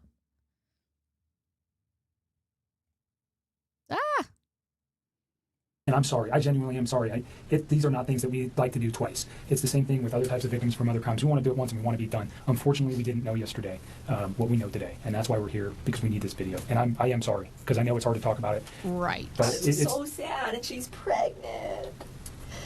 And you know what? You couldn't even... okay, I'm not going to yell. You could not even say her name 20 minutes ago. I'm so sad, and she's pregnant. You couldn't even say her name. He said, are you comfortable with saying her name? And you go, ugh, Shanann. What is that? On our end, we didn't. They're so cute. They're so little. Like, why? Why? How? I don't even understand how you could like bring yourself to do that to somebody who's like that big. Oh, girl. Just method acting. Method.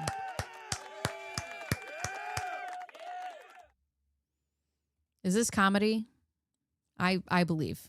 I believe.